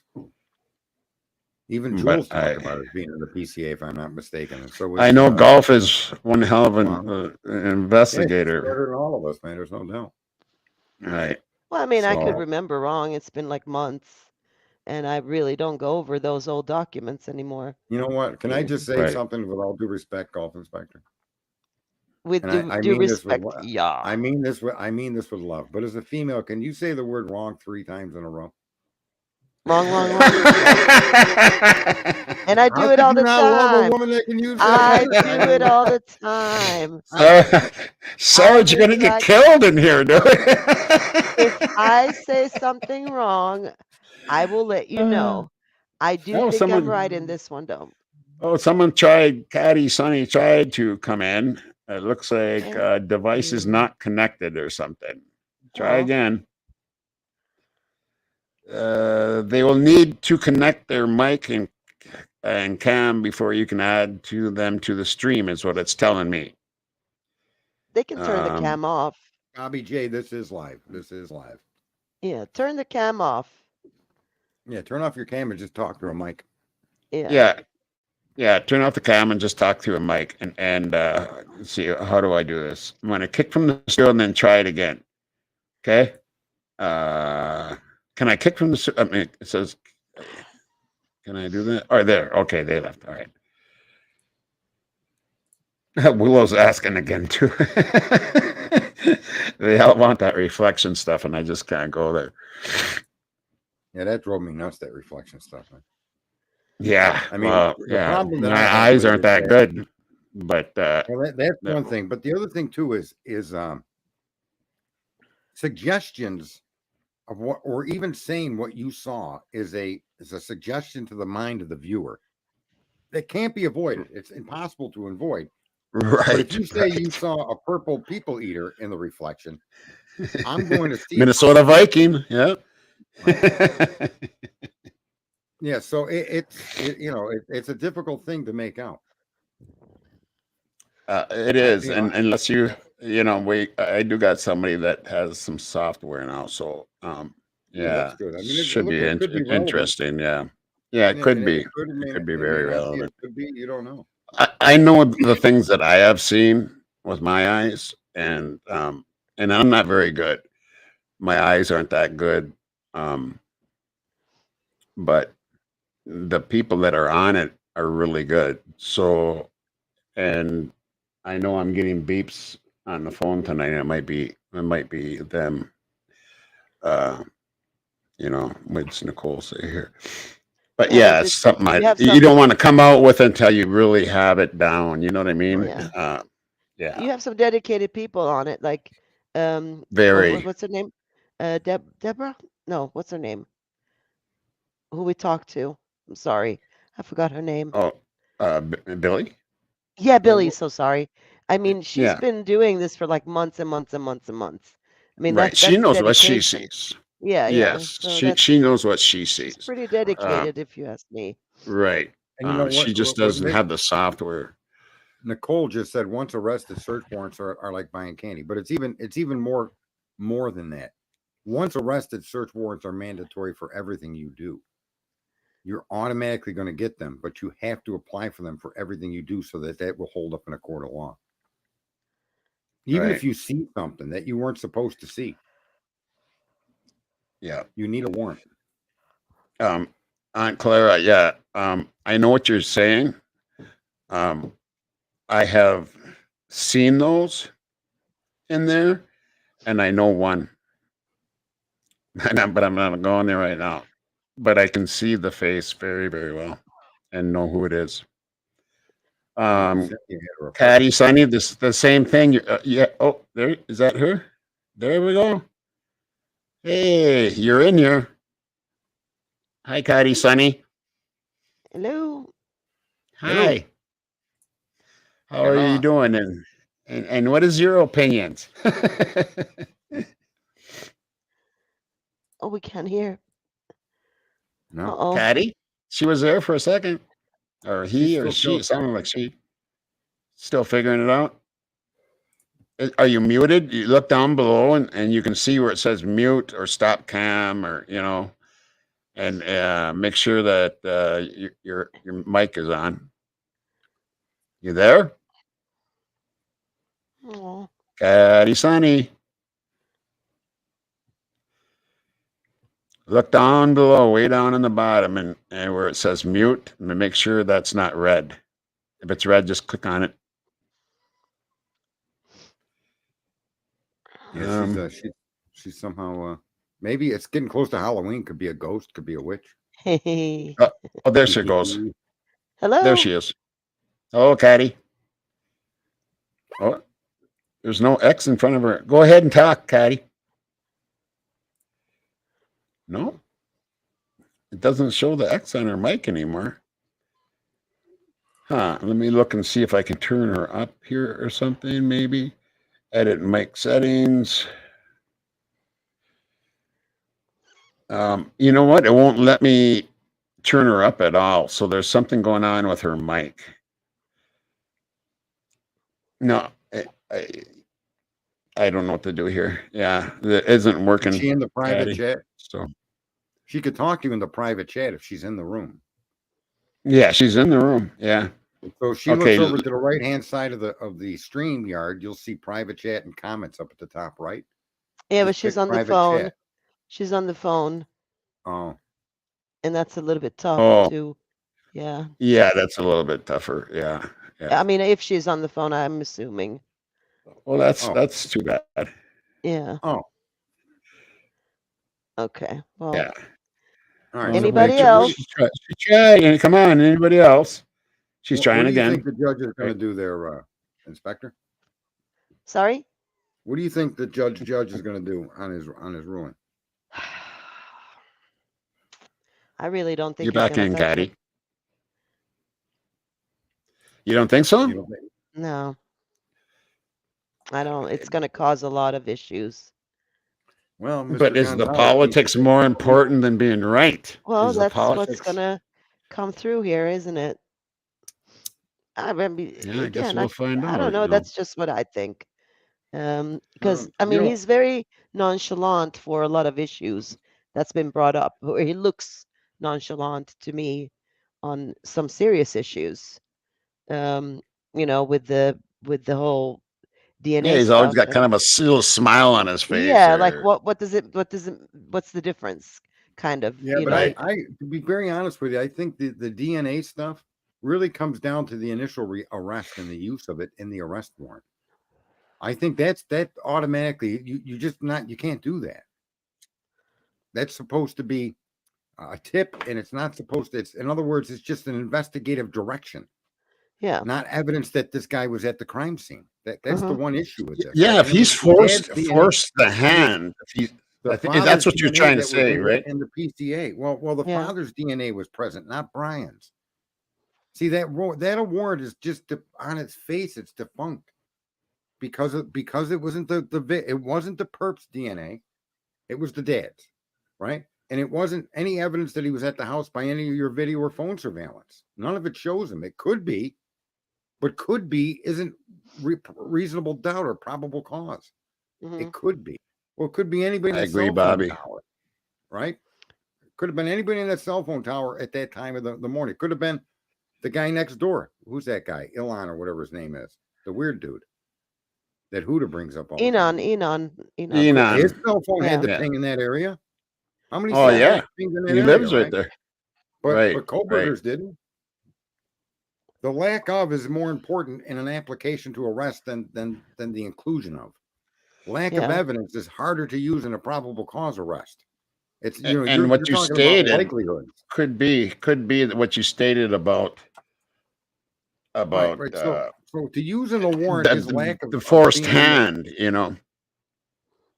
Right. I just think the indictment and the probable cause arrest are gonna have a hard time getting past Judge. I think they have a hard time getting by any of us. And anybody that looks at it honestly. But there's a War Eagle. Oh, cool. Hey, War, how you doing, girl? Hi, how are you doing? Hi. We're doing good. Caddy, can you talk yet? Nope. Okay. Your mic could go up a little bit there, War Eagle. I have to use my quiet voice because I have a sleeping person in the house. What? I'm having a hard time hearing you. Turn up the mic or get closer to the mic. Here, maybe I can adjust you. Yeah, maybe I can adjust you here. I'm trying to use you're way down. Here, keep talking. Okay. I'm gonna adjust. Oh, there we go. Yeah, now we can hear you. What were you saying now? So I was trying to use my quiet voice because I have a sleeping person in the house. Oh, okay, I gotcha. Yeah, I turned you up. So, what are you thinking of this? What's going to happen in court? I don't know. I think like a lot of this stuff is just going. I feel like especially with the IgG and the DNA, it's just really going over the judge's head.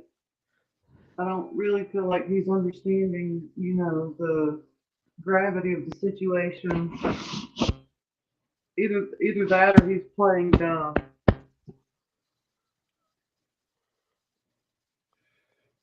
Yeah, he could be. I don't know how he's going to explain.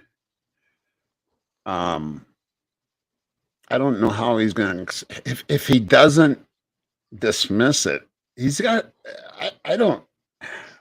How are they going to explain that? Oh, you know what? They don't have to because it's going to be in closed doors, and we not. Yeah, exactly. We have no idea what she is really. She made the motion.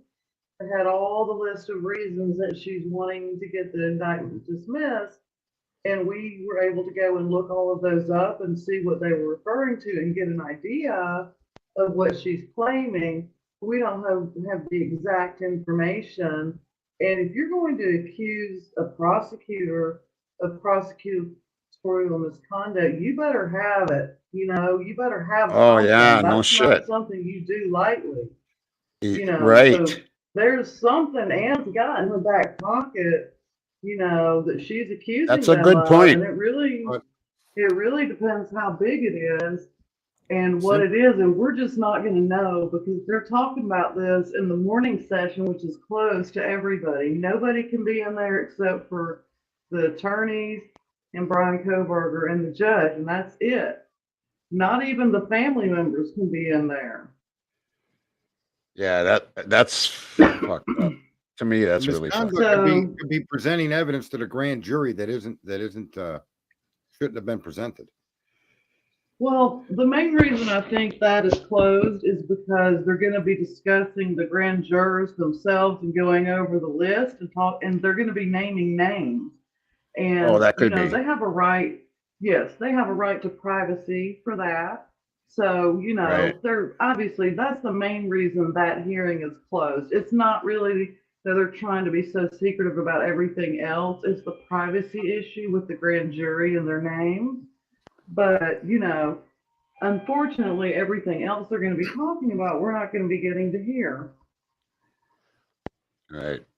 Yeah, I'm with you. I think there is more evidence than what we've seen and read and what I've heard from lawyers who break down these documents. They didn't have high hopes that this would be overturned at all. But now more has come to light, so we really don't know what the foundation is. That's the problem. Because what we saw wasn't prosecutorial misconduct. What we saw was That's a big one. yeah, that's different from what we saw. So we never saw that type of evidence. We just saw like, okay, somebody couldn't speak English and this and that. Those were like small minor things and somebody had filled out something wrong and so on, and those things happen. But this must be bigger than that, I'm assuming.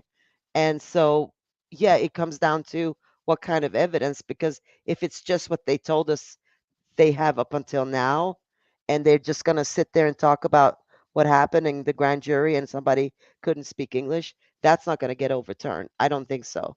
But if it's more than that, then the chances obviously are higher if they bring in a lot of other things, which again, we don't know. So she did mention some things that could be considered prosecutorial misconduct.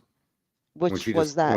When she pointed out that the standard of an indictment is the probability the person would be convicted in a court of law.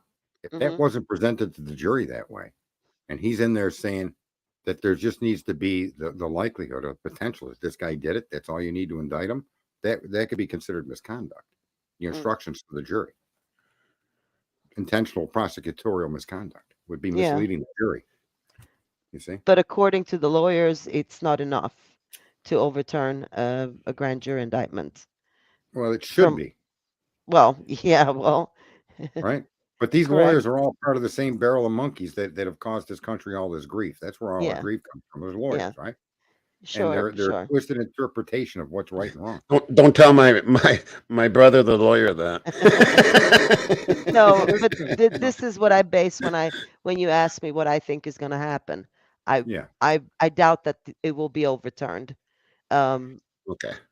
But that's I tend to agree, and I think that probably the prosecutorial misconduct is probably going to be, unless there's something we really don't know about bad that they did, I really think it's probably going to be related to not presenting the exculpatory evidence that they claim that they think they have to the grand jury.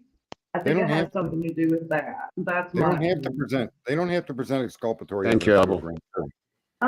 They don't have to, but there's kind of a fine line, because like there's certain things, like it depends how exculpatory it is. So let's say that they didn't have Bethany testify at all before the grand jury. They only had Dylan, but they knew that Bethany has something that may be exculpatory, which is why she's not in the PCA, because they don't like what she had to say. So let's say they didn't even have, we don't know that Bethany testified. Maybe she didn't. So she's like, considered a big part of this. She was there during the crime. So if they didn't call her before the grand jury, that would be kind of a major withholding of something exculpatory, in my opinion. No, but that's why, that's kind of what someone had said in the chat room, and why I made the comment about lawyers. The problem is that these lawyers have been doing this for decades, exactly what you just mentioned, right? And not being held to account for it. That's the argument that Anna's making, right?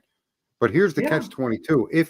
If you're there to say that this person, if you meet the standard that the probability this person committed a crime would be found at a trial, that's the standard you should use, then all of that exculpatory evidence needs to come in.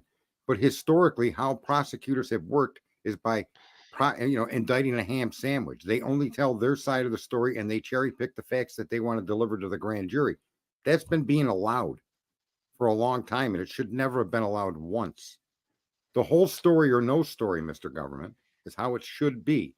But I don't, and that's the battle she's actually set up to fight against the prosecution. And I don't know if you guys saw the prosecution. There were some documents dropped today, and the prosecution, even though most of it's like redacted and secret, they literally say in the document in so many words, well, we may not have done this, this, and this, but we have enough other things that tell us he's guilty. I mean, that's literally what it said, So that's not okay.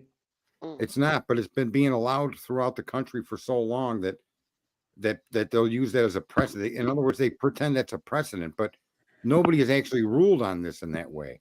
And this is where Judge has an opportunity to finally say, the grand jury was mishandled in its instructions. That doesn't mean they can't re-impanel a grand jury and re-indict. Angel's got a question. Angel's got a question here. If the grand jury gets overturned, does that mean Brian is released, and where the hell would he go? No, they're not going to let him out. He was in jail before they ever got an indictment. No, it's going to go back to preliminary. Yeah, they could also impanel another grand jury, or they could do the presentment, which Ann gave the option, which is like a preliminary hearing. So they have those two options. They're not going to let him out of jail. Deb just says, why is there no statement from Bethany and the PCA? I mean, that to me is a big one too. Ask the I think we've law all been wondering that. Yeah. That's law enforcement. That's what I mean. We have all been asking that question. Here's what's been happening in the prosecutorial office, the government end of it, is that they'll look at the information provided by the officers, including the exculpatory evidence, and then they make a decision whether that exculpatory is enough to prevent a conviction. If they feel it's not, then they don't present that exculpatory to the grand jury. They go and tell them what they think is relevant. They get their indictment and they go arrest you. That's how it works, and it's not supposed to, but that's pretty much what's happened all across the country. Now, I was in a situation to be indicted, but the relevant exculpatory evidence was so strong that if you would have indicted me, I'd have kicked your ass at trial. Even though I committed the crime, I absolutely committed the accused crime. But the exculpatory evidence for my presence being there was so strong that you couldn't indict me because there was a reason for my fingerprints to be where they were, a legitimate, honest work reason.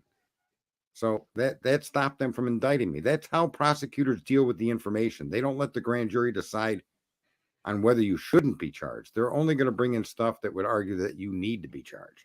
Mm-hmm. It's wrong, but that's how it works.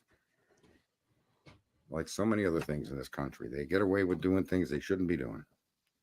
Yeah, and I agree with Golf.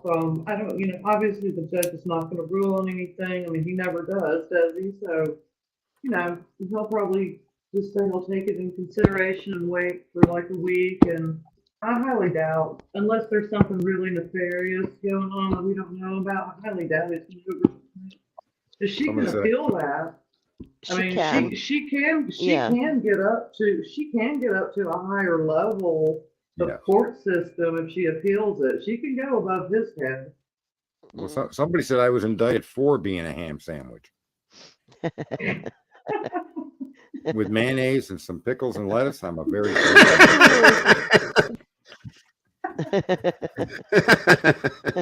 oh, you got it. Oh, ham. You got, man. You have that mustard too, man. Come on now. You're making me hungry. Yeah, but the mere fact, right? And I got ham in the fridge too. We've gone through the whole DNA process, and we know now where that lays, where the land lays on the DNA, and that in itself should, take the whole grand jury indictment out of here. But the DNA is dead. That's what I'm saying. But they sold it with the DNA, let's say, right? Mm-hmm. Yes. They sold the indictment, including the DNA, and they just left out the details that obviously they didn't want to talk about, which is wrong. So, but I'm still saying that even though that's happened, this judge seems so lenient. Like he feels like he doesn't want to rock the boat on certain things, and I don't know why. I just could be letting them hang. I would hate to be in his position. See, let's just take, if we take what we know, let's just take what we know. We know about the video that doesn't identify him. We know about the cell phone pings, doesn't put him in the house. Mm-hmm. We also know the DNA doesn't place him at the scene of the crime. We know it's present, but that by itself isn't evidence of his presence and an act of committing that crime. It just doesn't, right? Although it's compelling to say it was on a knife sheath, if anything contradicts the weapon being used is a knife belonging to that sheath, then you got nothing. You got worse than nothing. You got a horrible coincidence this poor SOB is being locked up for. And the judge is going to be forced. See, sometimes life are decisions you really can't make but one way because there's someone you're going to answer to. Right?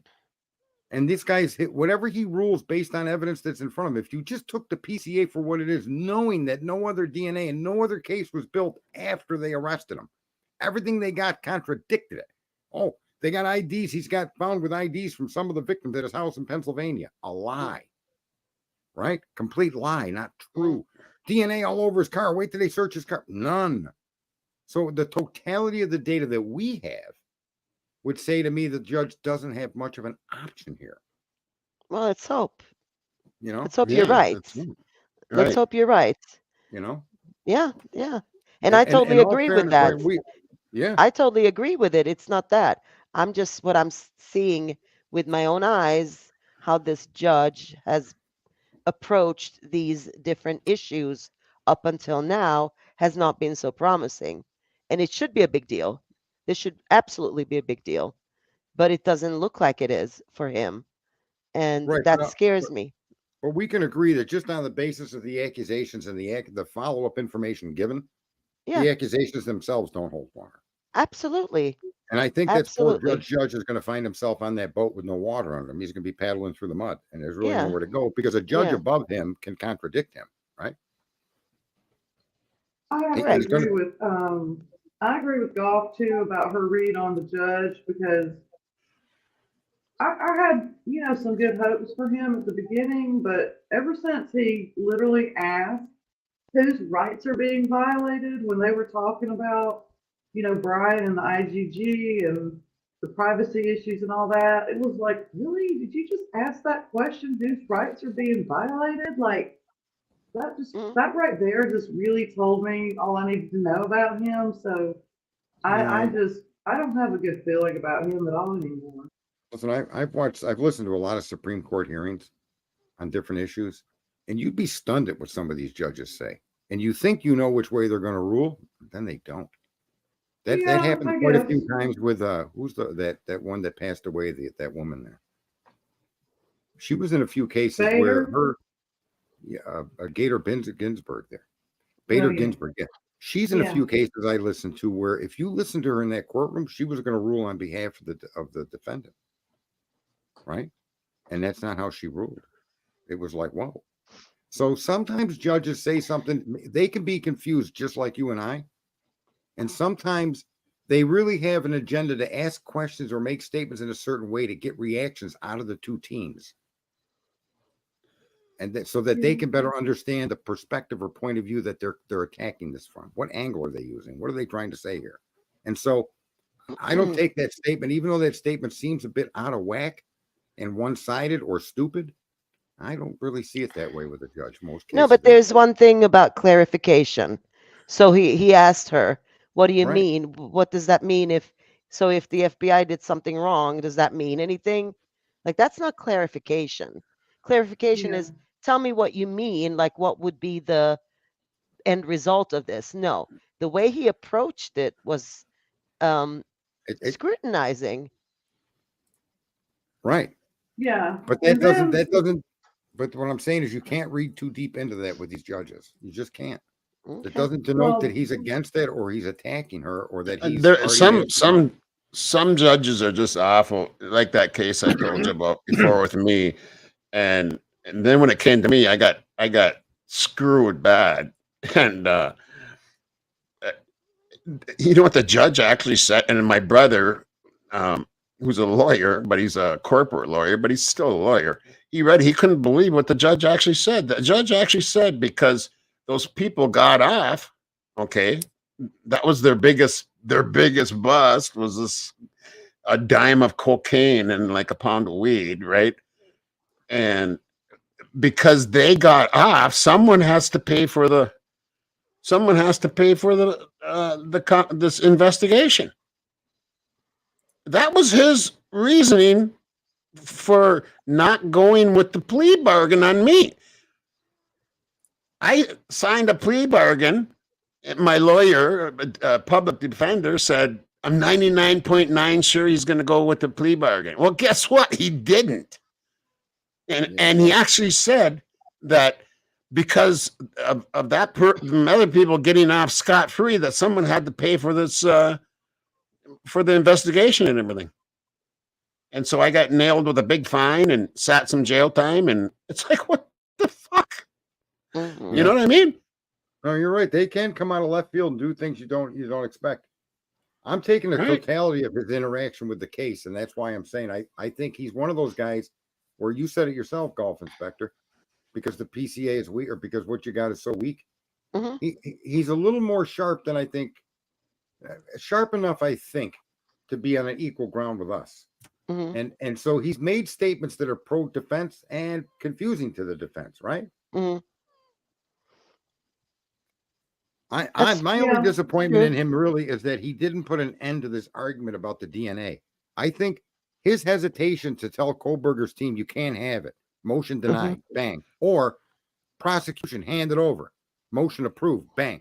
His reluctance to do that puts Kohlberger in a position that he had to waive his right to a speedy trial. Well, that's my problem too. Is that, but that's what I'm saying is have with him. That's I think that's what Golf is saying. Right. Yeah. But can I just say there's two sides to that coin? You can connect that to both sides. One, he's a dick for the prosecution, or two, he realizes that Kohlberger shouldn't even be in that chair right now. And he doesn't want that's what I'm hoping for. Trial. Yeah, sure. He don't want the speedy trial because the kid shouldn't even be facing a trial. So his delays could also be connected to, you just don't know. Possible, but he should have been like, this is my job. I need to make this happen. Give them the evidence or not, and that's it. Like you said. not dilly-dally Yeah, for like 7th request. Why do you have to make 7 requests? 7. Yeah, that's just that's asinine. Like you have to go through this process 7 times to get something. He may also be giving the prosecution a chance to back out. That's what I'm saying. You really never know what's in the mind of these people until they speak. True. Right? Yeah. And how is the prosecution going to get out of this? That's, he's backed himself in a corner, right? He really has. He's backed himself in a fucking corner. And I think, in my opinion, I think he trusted the LE that there was going to be stuff in the car, and you know what I'm saying? And then they got nothing. And here's Santa Claus. And I think he's backed in the corner, and he doesn't know what the fuck to do. I think so too. Listen, I mean, he could have denied this review he could have denied their appearance to even have this hearing on Friday. He could have ruled against that motion. He didn't. He's letting this go forward. Right.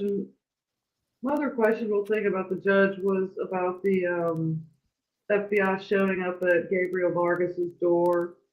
Yeah. And his just complete non-reaction to that, Mm-hmm. I didn't like that. That didn't sit well with me. He was caught off guard too, so he doesn't know any of the facts. Well, so what was he going to do? And he wouldn't be able to make a judgment. Yeah, but he wouldn't be able to make a judgment on that until all the facts were laid out. He can't even stick his toe in that water. He's got to be like, what? Right. Yeah, but it's a bit disappointing, like that he didn't react to it, but he's not supposed to, I guess, like. Yeah, I didn't expect him to freak out, but just maybe a little scolding or something, I don't know. Yeah. He addressed it in the courtroom, which was the most he could do at that time. The issue was brought up by the defense, and then the prosecution responded, and there was nothing to rule on. Mm-hmm. Yeah, there was no factual hearing on that issue. That's all of a sudden a new issue. It's like, He didn't seem very surprised. All right, Caddy, try talking once now. You hear me? Because I did something different here. Poor Caddy. With the mic setting. Yeah, but I can actually adjust her mic now. I took it off automatically, mic volume, and I'm. Are you trying to say something, Caddy? If you can. No, she's got some problems there. Yeah. Anyway. Yeah, I don't think her audio is connected. Right. And I think there's also going to be this issue, because I just read the chat and something dawned on me. If there were wounds on Mr. Nathan from a fight, how are you going to separate that from actually what happened in the house with the event? So in other words, you would find a body that was not only stabbed, but then had beat marks on it, maybe black eye, something, right? Mm-hmm. So there should be present on his body. Maybe that's why they pulled it again. Ethan. Yeah, they did a second autopsy. Yeah. And they did it. But is it that also, if there was this fight and he was involved, there may be wounds from that fight that are present on that body during the autopsy that aren't consistent with anyone else in the group. Right? Punch, could have, who knows what kind of injury he took in that fight. We don't, right? But if he did have a fist fight, you'd suspect something would be relevant to the fist fight in the autopsy report. Correct. I'm terrible with names. I call people whatever. I usually get people with names. Right. Corey, he was on how many shows and he kept and it was always Corey. Yeah, it was like Corey. I mean Rory, yeah. I heard he went to the municipal court to legally change his name. Right. Oh, that's funny. All right, guys. I think I'm probably going to close it down and let the chat go, so we can't talk afterwards, because I got to keep the room going, if you know what I mean. Yeah. I wanted to chat with you, but I can't. Oh. So, yeah. But I thank you guys a lot. You guys are the best, and you know it. I hope you know it, because everybody does, and everybody loves you out there. More, thanks so. for And War Eagle. Yes, War Eagle. Yes, we always respect your opinions, man. Thanks for having me. Yep. Yes. Come up more. Yeah. Okay. Yep. Very cool. All right, you guys. And I don't know when I'll do a live again here. I got stuff. I wanted to go Thursday, but band practice, and I know Rory's going Friday. I'm pretty sure because of the court thing. So it might be the weekend, and it might be Monday or something like that. So, but I'll be going live again, and yeah, next time I think I'll have a little more preparation, and but yes, there you go, right there. Thank you, Sandy. Weekends are always good, Tommy, because there's not much going on. Like a lot of channels don't stream on weekends. Right. That's right. true. Yeah. There's never Right. anything to watch. That might be on a the good time. weekend. Yeah. Yeah. That's Well, always if this crime, here's what's going on, where I'm going to try this crime chat, and I'm just going to let this keep going. I'm not going to be here, but people can go and chat on here, and if they want, they can go watch other people's videos that aren't live and come into here, and there's going to be a live chat where they can talk about other videos, or you know what I'm saying, or I don't care, they can talk about their cats and dogs, right? Kids, Well, you whatever you want to chat about. Look at you, broke 100. You got 120 likes, which is nice. Oh, that's nice. Yeah, that's real nice. Broke Yeah. up under And 100. Yeah. if Golf wants to come in here and talk about the last ass she checked out, that she can do that too. I promise you guys, I'm not an ass doctor. She's not the ass man, she's the ass woman. I am. Yeah, right. Right. But yeah, that's all right. Yep. And if you guys want to, actually, if you wanted to stay in here, you could actually stay in here, and I'm just gonna take a break and not be. I'm gonna try to stay by asking people in the chat room to ask questions. That'd be fun. Yeah, you can stay because the channel's going to be on, and you can have control of it. I mean, so yeah, that's fine with me. Yeah. I don't mind answering a few questions. I got nothing to do. Puppet up. Somebody said. Willow said, "Put your puppet up there." Yeah. Don't forget. All right. All right. Yeah, Don't turn off forget, your mic Mr. and everything Puppet. and put your puppet on display. Yeah. Then I won't mind looking at the screen. I got to go to bed, guys. I have to work in the morning. Got lots of asses to check. My name is John Milkovich. Ooh, that was loud. What's it? Man. Oh, I suppose.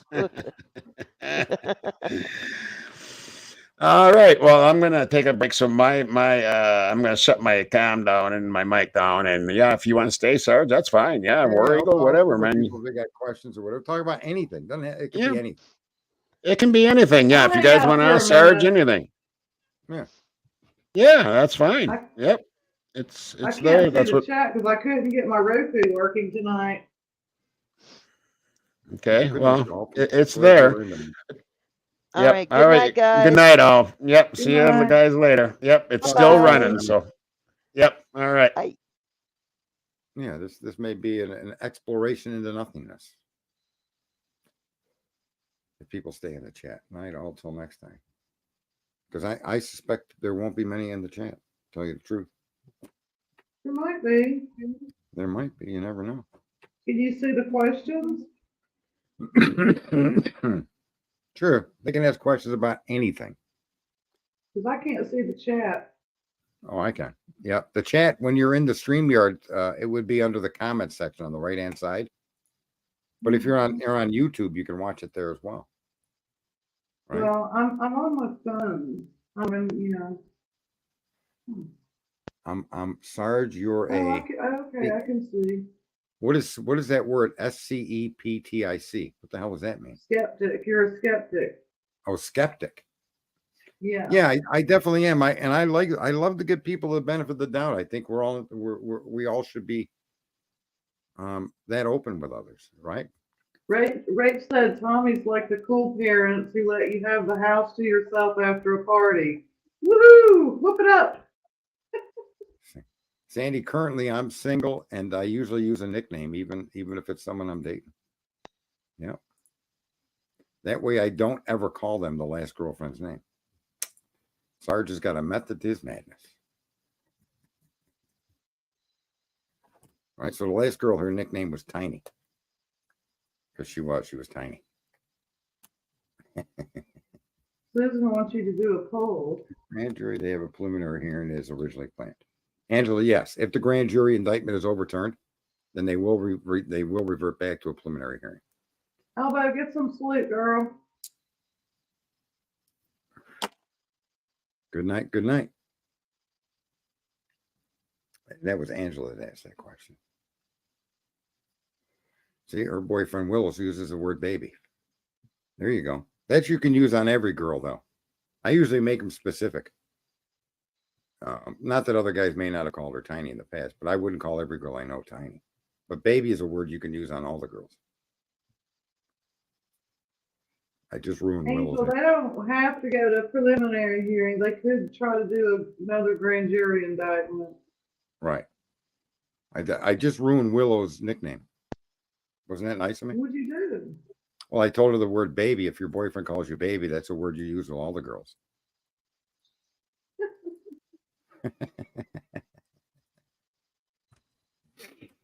Oh, it's so thoughtful of me, says baby boop. You three, You I did think great, Sonny. Maybe next time we can hear you.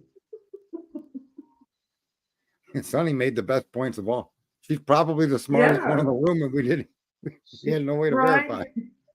Yep, she was the smartest one in the room. Great combo tonight. I love you, War. You're all right. Willow, poor Willow. Listen, Willow, I would apologize, but for some reason it's a defect in me. Love you too, Elbow. Let's see here. So thoughtful you, says Boop. They use me. They don't get names mixed up. See, Susan's onto it. She's got us guys figured out. Friday, when the DNA came back the first time with no match, shouldn't everything against Koberger stop? Listen, they zeroed in on Koberger. There's no question they zeroed in on this guy. The question is, was it done constitutionally and by the book? Was it done just because they're Keystone cops? They don't know any better, and their circumstantial evidence has got this guy in a jackpot. We won't know for a while. That's the aggravating thing here. That's why Ann Taylor's saying, what came first? The car, the phone, or the DNA? What came first? How'd you identify my guy? I'm pretty sure the DNA came first. I don't think so. I honestly think that the car and the cell phone pings came first. Well, they didn't put in the warrant for the cell phone until like the middle of December. Well, that's after they arrested him, didn't they? Yeah. Well, yeah. No, you're right. They did. They collected the tower. They collected that tower. I mean, if they had his name like the end of November, they would have already put in the search warrant right away. I don't know that they had it that early. Wasn't it also the middle of December where they came up with him having a white Elantra? Officer Payne or someone? The white car? Yeah, once they started running his name, when they got the DNA sample, that's when they had his name. Okay, well, their story to us is that a WSU security guard identified a white Elantra in one of their lots. And who they did turn in a tip, but from what I have been told, that tip sat on a stack. And actually, this was in an article, I believe, written by Howard Bloom several months back. That tip that was turned in by Pullman sat on a stack of tips and didn't get looked at for weeks because they were so overwhelmed with tips. And so just because it got turned in on the 29th doesn't mean it got looked at. No, it doesn't, but it does proceed. And so, in all fairness, I know that corruption is rampant all over the place and ineptitude, but they do get things right sometimes. And so, and the fairness of what's been released for information we can verify. We can't verify Bloom. We can verify that their statement has been that was identified by a WSU security guard. Yeah, so it does say that they identified it. It does say they identified a white Elantra. Yes. So we have to take that. Here's what I do with info. I sort it into possible, likely, and what we know. And what we do know is the statement about the security guard in the white car. We know that. That doesn't mean it's the end all. It means if superseding information comes in, like you're presenting from Bloom, if that's proven, then that's proven. but his information takes a back seat to what I saw in documentation. Right, wrong, well, or if you indifferent. think about it, let's put it this way. They did not get any search warrants for any of his stuff until the middle. Actually, they didn't even put out I just had it up on, I think Lana had it up today, and you should watch her video from today. They didn't put out the search warrant, apply for the search warrant for his phone until December either 22nd or 23rd. So you tell me, if they had his name back on November 29th, almost a whole month later, they waited to do any of that? It doesn't make any sense. Well, And the reason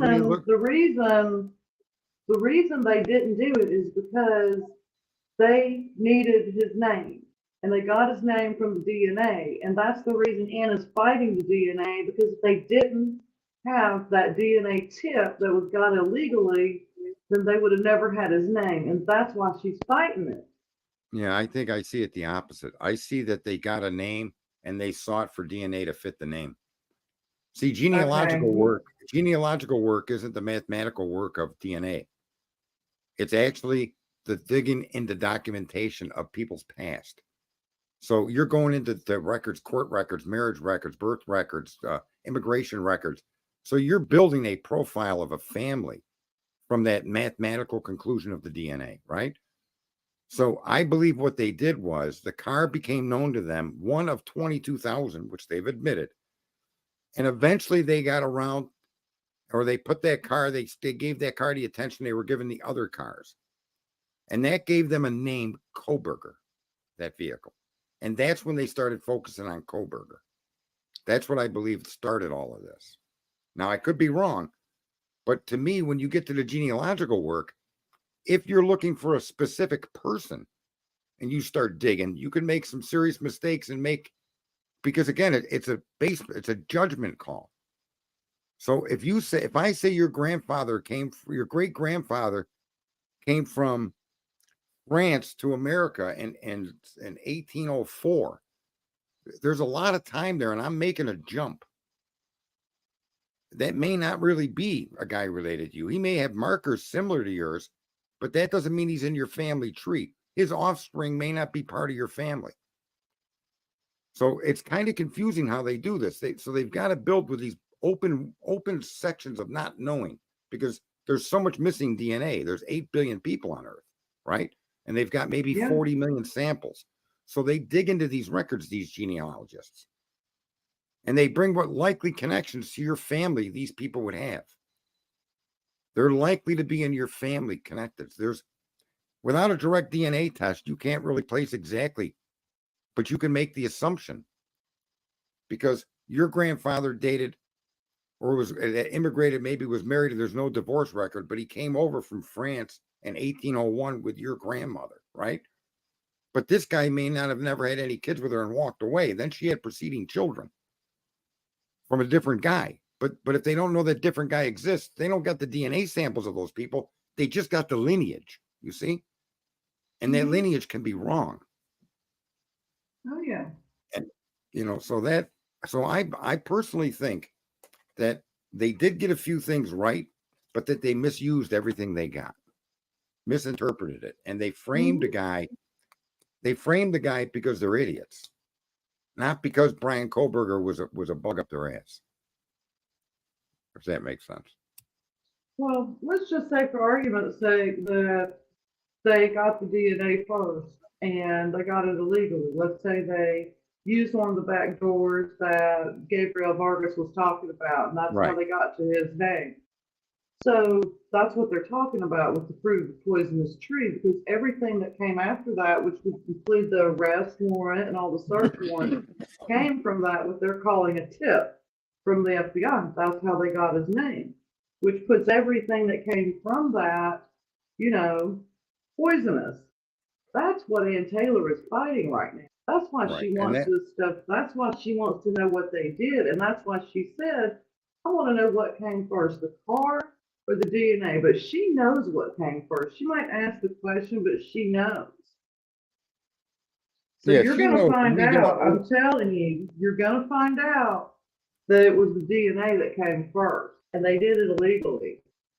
Well, I think that the name Kohlberger was given to the people that were searching the DNA. So I see. I mean, it's a perfect disagreement to have because there's no animosity here. You're right as much as your example is as effective as mine. They both fit, and we'll know. Find out one day. We'll know sooner or later, but it's got to be one or the other, right? It's one or the other. Yeah. Right. There's nothing in between. They either had his name and gave it to the people looking, or the people looking gave them his name.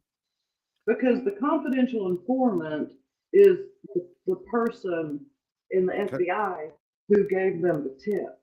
Yeah, and that's who's being protected. It's the not protection some is the random process. person. The whole genealogical thing is being protected.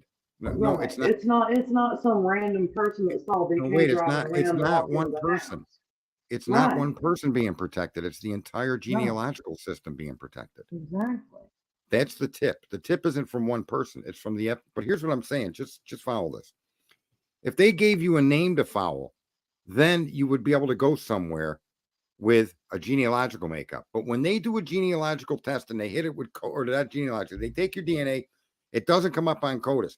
If you give it to genealogical people, they got to go into a database to search for who? Who are they going to search for? Every single person ever known in the database? Well, they really don't have that kind of an access. That's the problem.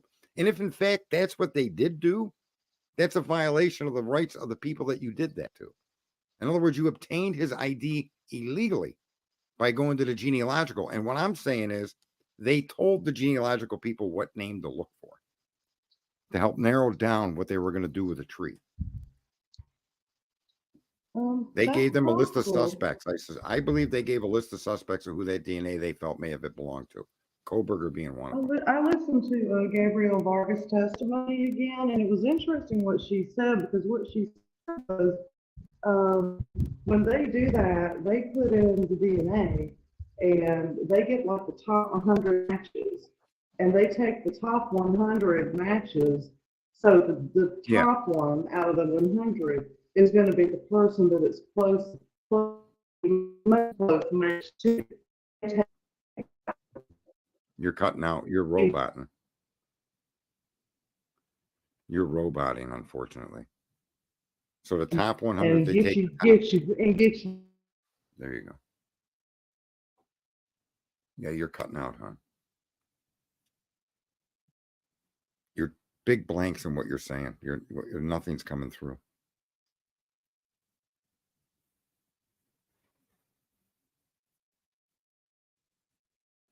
Yeah, that sucks, man. You're not coming through at all. All right, but now what she was saying is she could be absolutely 100% right. That they submitted that DNA and they did a wide database. They did a full database search to come up with connections. And they came up with the top 100 most likely connections to this DNA. And they start with the first 10 and start working their way back to build trees. And then what you're supposed to do, and this is important that you brought that up for, is that they're supposed to then take that as a tip and compare any of the DNA from the top, from the tree of the top 3 suspects, and go collect their DNA directly and compare it to what they have. And that comparison, if it's confirmed, then you go arrest that person. But you don't do it backwards. You don't go and get more DNA from a relative and confirm the genealogical work and make a warrant, because the DNA that they tested did not match the knife sheath. The dads did not match the knife sheath. The dad was not involved. The dad was not the target of the arrest. The dad was a part of the genealogical work. So what they then should have done is gone and got a direct sample of Brian Kohlberger and brought it back and compared it to the sheath. And that's not what they did.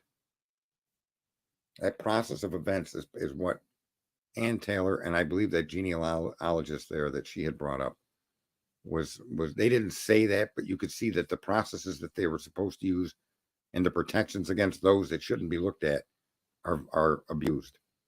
And that's how they came to Mr. Kohlberger. So they you could be very, very much correct that the DNA identified him, not the car. You could absolutely be. I'm going to make shortbread, but stay in the chat. Well, how short that bread going to be? We want more than a slice. Just be aware. It's been done illegally from the moment it's deviled out. The kids were slain. Yep. I think they had his name first. Someone saw him as a threat. Yeah, that's possible. I don't see any information that would show that, though. My cue is, but how did a smidge of DNA get there? I don't really care if it's his. Yeah. Oh, no, they stabbed BK after arrest. I don't know what that means. They swabbed. There you go. Thank you. Right. They swabbed him after the arrest and then compared that to their tip or to compare it to the knife sheath. See, their tips led to Brian Koberger. That was, whether that was legal or not in and of itself, was always supposed to be kept secret. That's the other catch-22, because we've heard that the FBI's work, you sign a non-disclosure agreement, not to reveal their involvement, to classify them as a tip, like a random tip, like somebody called in, they saw your car on the corner of 4th and 3rd, and they gave a license plate number. That person's protected. That's what the government has been doing to us for years, folks. They go into databases that they don't have legal authority to go into, and they search those databases to come up with information to prosecute somebody. Now, some of those people might, in fact, be guilty. But the bottom line is the government, the Constitution isn't a right. It's the government's limit not to cross, to protect and defend. And that's what you're seeing happen here in the Koberger case, where actually in many, many cases where the government crosses the constitutional limit of your right to privacy. My DNA, if I was related to Koberger, and I don't know that I am, I doubt it, but my information should not be in the hands of the police. They shouldn't have been able to use my information without my permission or a warrant. Right? The phone pings like Google and all the stuff they did was after the arrest. No, I think the phone pings were in the arrest warrant. The idea that his car was being seen was in the arrest warrant. Yeah, I think the whole arrest was. Listen, folks, it has the possibility of being he's the killer. I'm never going to say that couldn't be true. It could be. But what I'm really stuck on is the process under which they got there, just like Ann Taylor. And not the, okay, I'll blow my own horn. Everything I said Ann Taylor should do as a defense attorney, to the letter, she's done. Everything. And I said this back in January before I was on Twitter saying it, before I came into true crime somewhere not long after that. I got on the Dago's channel and other channels. And that's been my objection to this whole situation with it. It's not whether this man's innocent or guilty. I don't know. But the government abuses they use in the systems, the access that they have to our information is just amazing. But the government themselves is no different than a hacker, is not supposed to be accessing this data them without proper procedure. And they've been doing it forever. Right? And that's that. I hope, in true crime, this goes on everywhere. People say, well, some things you can't talk about because they say it's politics, but it's not. There's some things that there's crimes that are involved in false accusations and that might involve people that are political, but it's the actions of the courts that matter. And if you look at what some of these people have done, prosecutors, FBI agents, they lie, they break the rules, and then they're not held to account. It's terrifying. And this is a case of a quadruple murder where can't we just figure out who did this and put this person in front of a firing squad or people? I mean, come on. And you've got the ineptitude of these people that work like they're gods, and they're not. They're public officials. Right? And the simplest thing I'll put forward is Alec Baldwin. I have a horrific problem with Alec Baldwin. I don't care what anybody says. He pulled the trigger that took the life of a woman. And there has to be some accountability for that. And the idea that it's okay to charge the armorer and not him? Is the argument that the armorer secretly loaded that gun on the idea that he would then kill people on that movie set? No. There's no argument that the armorer put live rounds in that gun with the intent to have someone on that set killed, or to trick Alec Baldwin, or to use Alec Baldwin as an none of that. This guy literally took a gun that requires you to pull the hammer back twice. Once to half cock, and then once all the way back to full cock. Point the gun at a living, breathing human being and pull the trigger. And he doesn't get any punishment for that? Accidents don't matter. You could give the guy probation, but you have to adjudicate him. What is wrong with this country? It must be adjudicated. In all fairness, we don't know the exact details. And what I'm sharing with you is information that are actually detailed. That process of how that gun was fired is absolutely, unquestionably true. I'm not saying he did it on purpose, but I'm also saying there's no argument against, there's no accusation the armorer had some plot. So the armorer that cleared the gun, a gun that was known to have been using live ammunition on that movie set by Baldwin and the other people on the movie cast. That exact prop gun was being used to fire live rounds. Everybody knew it was capable of doing things like shooting bullets, okay? And all I'm saying is in our country, the way the prosecution treats guys like Alec Baldwin versus people like you and me versus Brian Kohlberger. Look at the media this kid's got. Now, he may be the killer and he may deserve it. That's true. But if you're going to do it for one, you got to do it for all. And that's the whole premise of our country, is that we're all, in the eyes of the law, to be treated fairly. So it's my moms and my subs know I love you guys. There you go, Tommy. So that's basically why I got interested in the Kohlberger case, because sometimes, well, the only time issues like this matter, folks, and I want people to give me a 1 for agree or 2 for not. The only reason these issues of government actions even have a place to be talked about or concerned about is because you're in America. Okay? No matter what your response is, 1 or 2, I'm telling you, the questions that we place on the process are only questions you have and can ask and demand answers for in America. That's what we're built on. That Constitution is to regulate government. It's not designed to give you right. You're born with utmost freedom. And particular freedoms, such as the right to free speech, the right to carry and bear arms, the right to be secure in your belongings in your home. All of those things aren't rights. Those are limits that they must ensure 24/7, 365 are enjoyed by all of us, and that nobody infringe upon those limits. That's why we're asking these questions about Kohlberger. That's why you see so many of these streaming channels and guys like me concerned with the process. I don't know if he committed these crimes. I don't. None of us do. We could be convinced one way or the other, but truly, one of us is wrong. Okay? I don't care what side of the cup you're on. You're either in the cup or you're not. He either did it or he didn't. None of us know. Mr. Gonzalez himself has said that. We either have the right guy or we don't.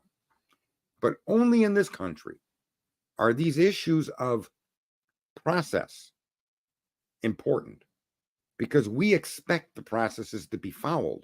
We expect the limits to be respected. And that's what brings all of us together in this chat room. That's really what unites us as Americans, if you want to know the truth. Those are what brings us together. I don't want some cop putting his knee on the back of a man's neck for 9 minutes.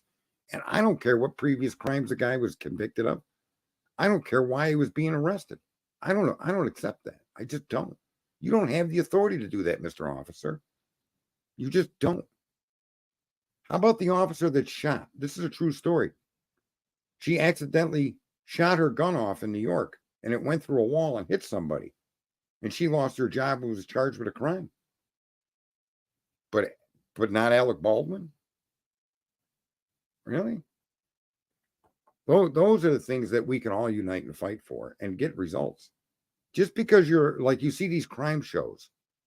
What really, really offends me with crime shows, and this is some of the things that I've observed on crime shows. Okay. I've observed crime shows program people to believe DNA is the beginning and ending of all. I've watched them do that. I've watched these crime shows show people over and over again that people of money get treated differently than people that don't have money, over and over and over again. So let's take those 2 points and ask ourselves, is that prevalent in our society? The answer is yes. And it just shouldn't be, folks. Your income and ability to pay lawyers should have nothing to do with you being charged and treated as the same as me or you. I don't care if you're Elon Musk. If you committed a crime, you committed a crime. I don't care if it's speeding or jaywalking. If the consequences are available to everybody else, then they need to be appropriately applied to you equally and under the same terms and conditions. And that's just not what's going on in America anymore.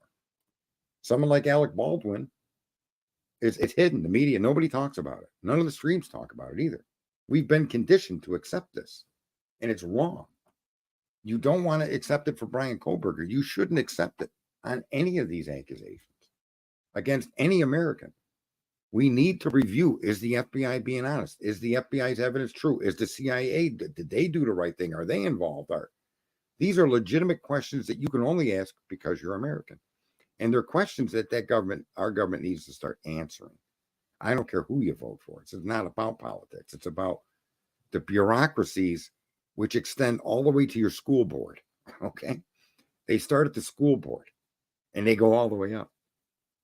Right? And even though people say it's political, well, no, right and wrong isn't a political issue, folks. I don't know what caused Brian or what caused Alec to pull that trigger, but it should be reviewed. And if probation or a fine or whatever is applied, that's fine. So what I'm saying is, I don't know. Just like in Brian Kohlberger, I don't know. But what I do know is that these people all need to be treated equally. And that's just not how it happens.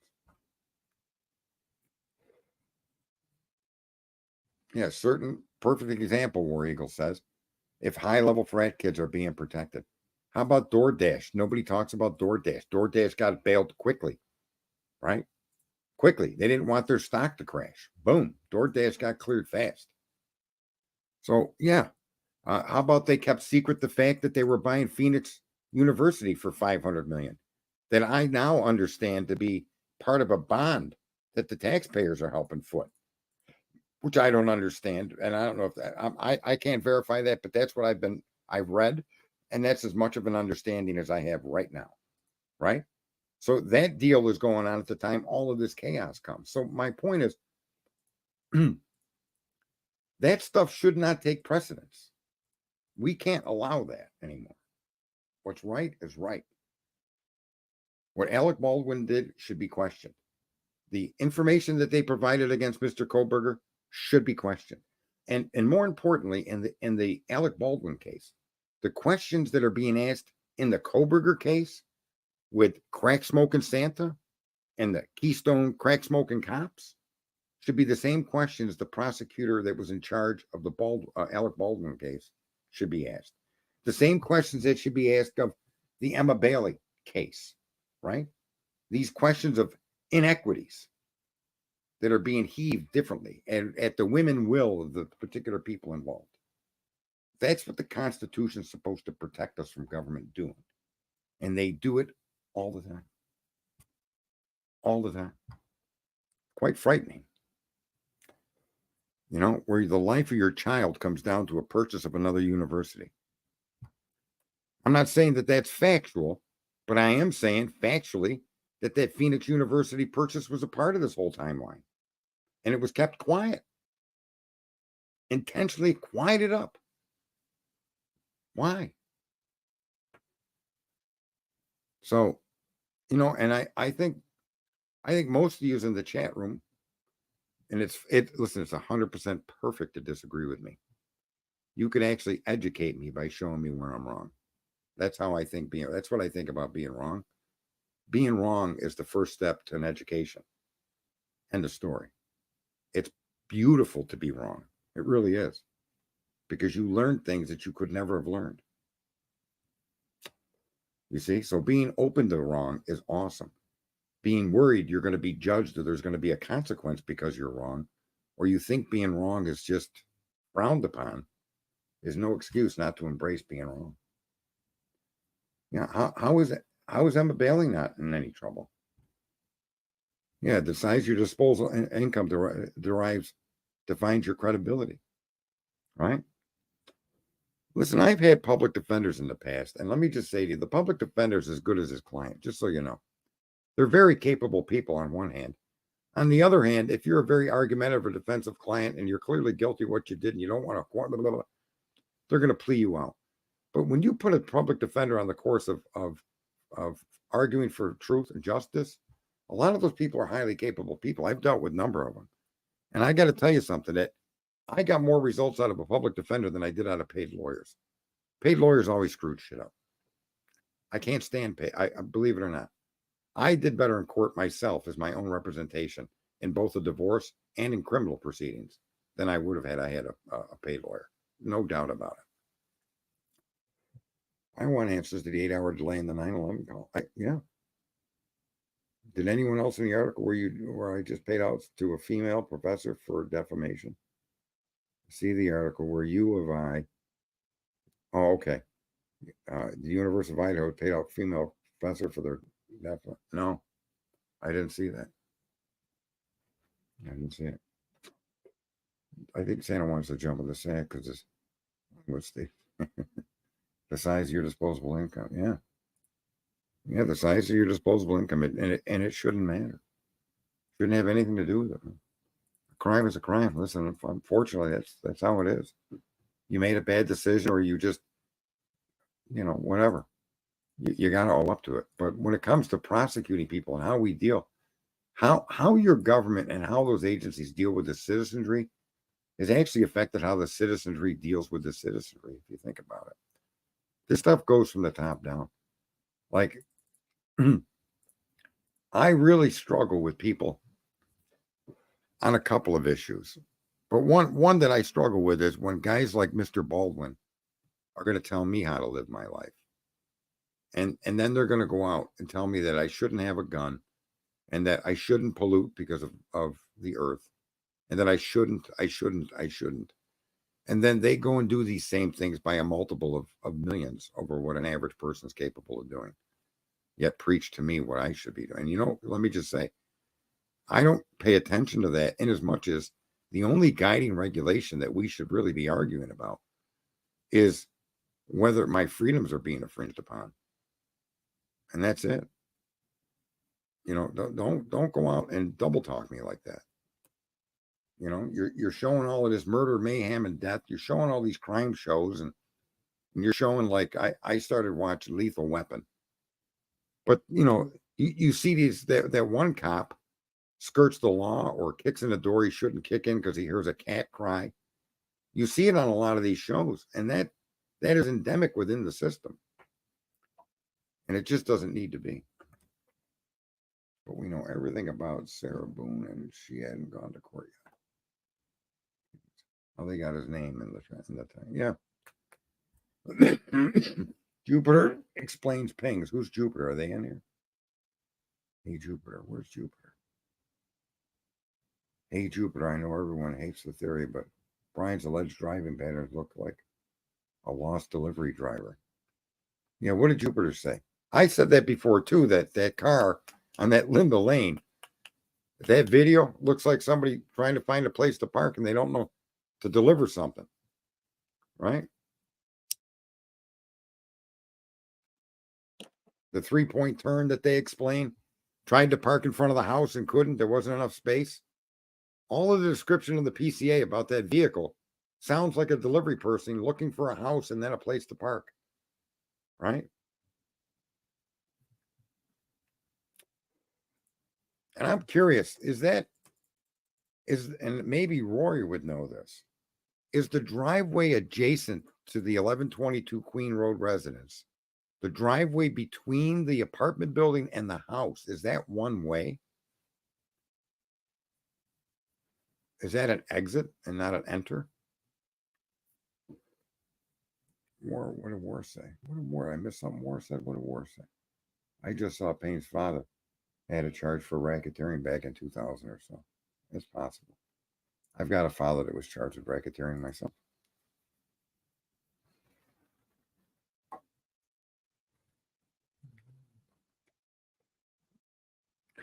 I could tell you a cute story about racketeering and how the cops all ended up in jail. Anybody want to hear how a whole bunch of cops ended up in jail? Probably making more deliveries to all those students partying. The exit entrance to the back of the parking lot building. It's both. Okay. All right. So Joanne wants to hear. Okay. So this is a true story. Many cities all over the country for decades have had things called after-hour clubs. And they're places for gambling, right? Cards, baccarat, different things like that. And they're illegal. And most of those are connected to the Italian mafia. So in my area, my father was actually one of the guys that had several of these places for a long time in his life. He ran and operated these places. And then as time goes on, things change. And as time went on in this particular town, eventually the influence of these after-hour clubs started to wane and they went away. And most of the older guys during the 80s and stuff were getting out of it in the 90s.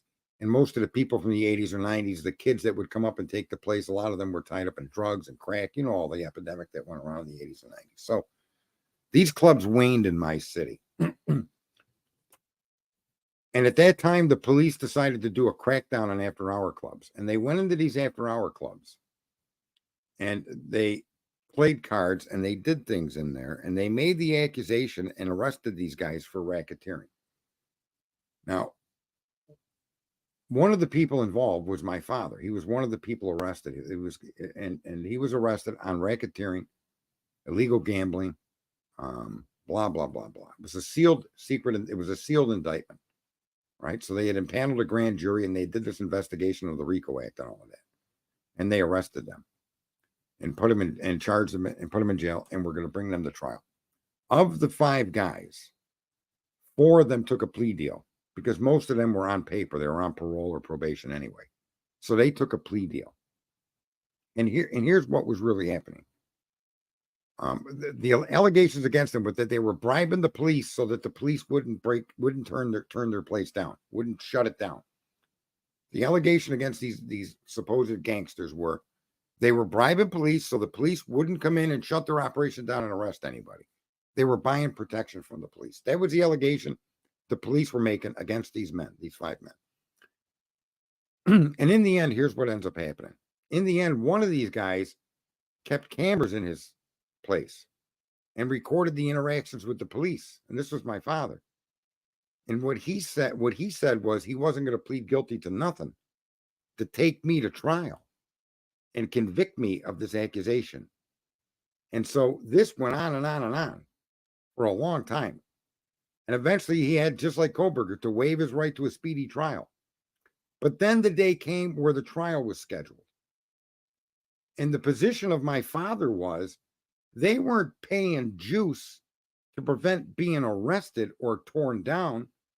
The cops were coming in and threatening to arrest them and making them give the cops money. They were being shaken down by the cops, was my father's accusation to them. And so, after all of this struggle goes on, just like you're seeing with Koberger, the day in court, the evidence that's supposed to be presented is the bribe money given to the police. And when the sealed evidence is opened in the courtroom, the envelopes contain pieces of paper that were cut to the size of money and stuffed in the envelopes. There isn't a goddamn dollar in any of the envelopes. The envelopes that were supposed to contain the bribe money these gangsters paid to keep their clubs open after hours. Okay. All of a sudden now, my father has just turned the entire police department on its head. And all of the charges get dropped. And everybody that took a plea deal, because in their position, because they were on parole, okay, because they were giving the cops money, that the cops' argument couldn't be fought. They had no way to prove the cops were shaking them down. You understand? So only my father knew that he had videos proving that they threatened to put cocaine in his daughter's car if he didn't pay, that they threatened different things if he didn't come up with money. And his argument to the cop was always, this isn't an after hours joint. And here's the funny truth of it all. My father's argument was 100% honest. It may have been the only honest thing the man ever did in his life, as far as I know. His argument was that this was not an after hours club that was active, that it was a bunch of old, washed up gangsters that come here and play chips for coin, nickels and dimes. There's no VIG. And a VIG is, say you put 10 guys down at a card table, the house gets 20%. And out of that 20%, the house provides coffee and spaghetti and sausage and beverages. And the house provides a place for you to play. The house provides the tables, the chairs, the heat, the whatever, the air conditioning. So that's illegal when you're taking a VIG or a rake, they call it. So that's what that's what a card house did. That's how these after-hour clubs survived. These guys would come in, they'd play for big money.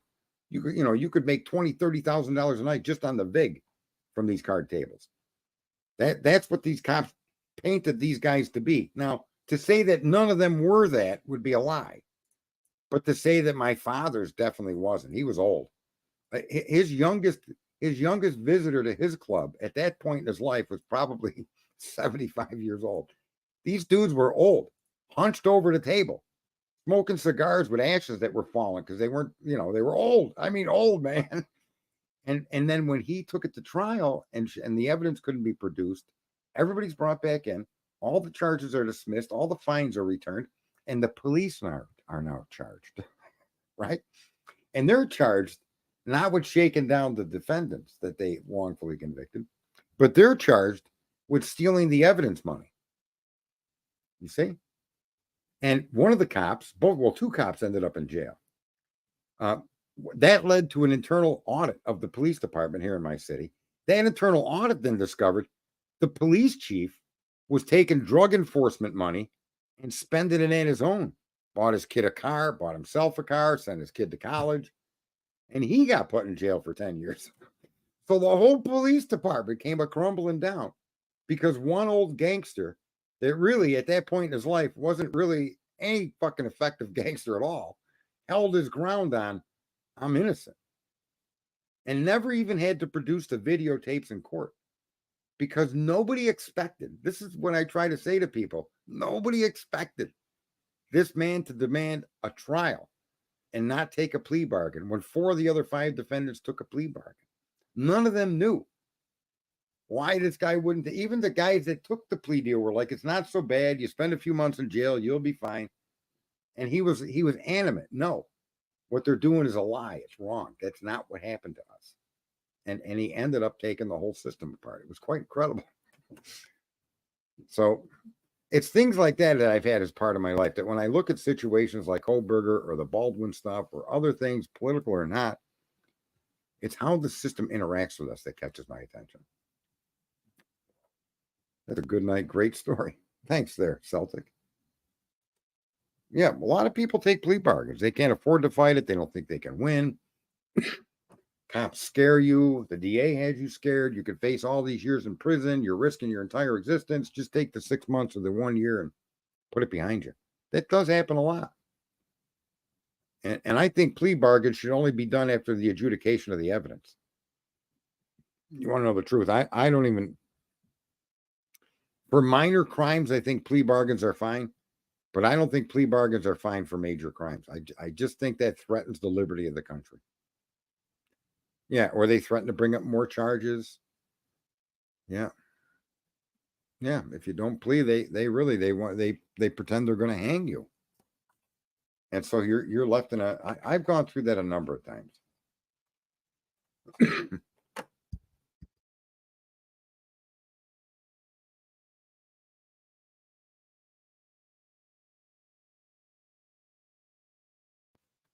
I hope that he wouldn't take a plea deal. I really hope he wouldn't.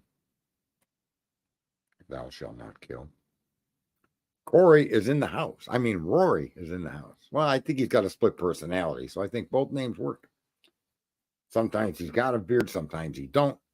I think when he's got a beard, he could be Rory. When he don't got the beard, he could be Corey. But what do I know?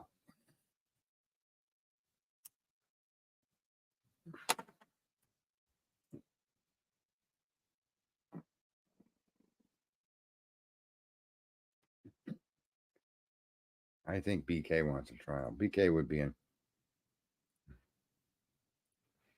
I'm a drip drop TikTok. I'm also drip drop. Yeah, it's insane, man.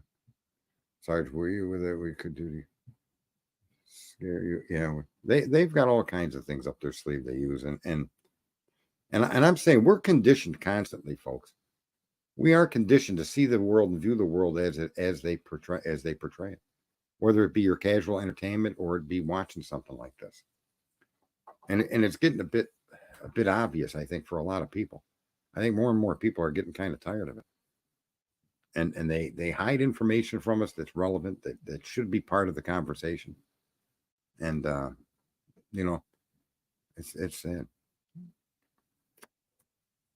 Well, yeah.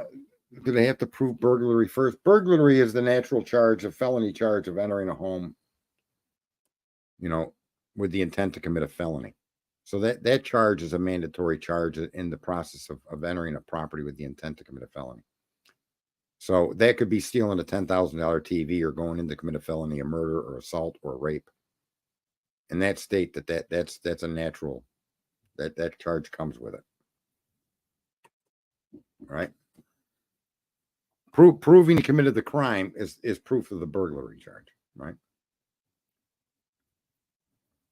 Yeah, I don't think I think they're only hiding the genealogical work from the defense. Right. And to be, just ask yourselves this question. Do you think Ann Taylor would be going through all of this in front of this judge the way she's doing it if she had information that showed this kid was most likely the killer? I'm not so sure that I could buy that. I know a defense lawyer's job is to do everything they can to protect you. But she's done nothing to dissuade Brian Kohlberger from any of this.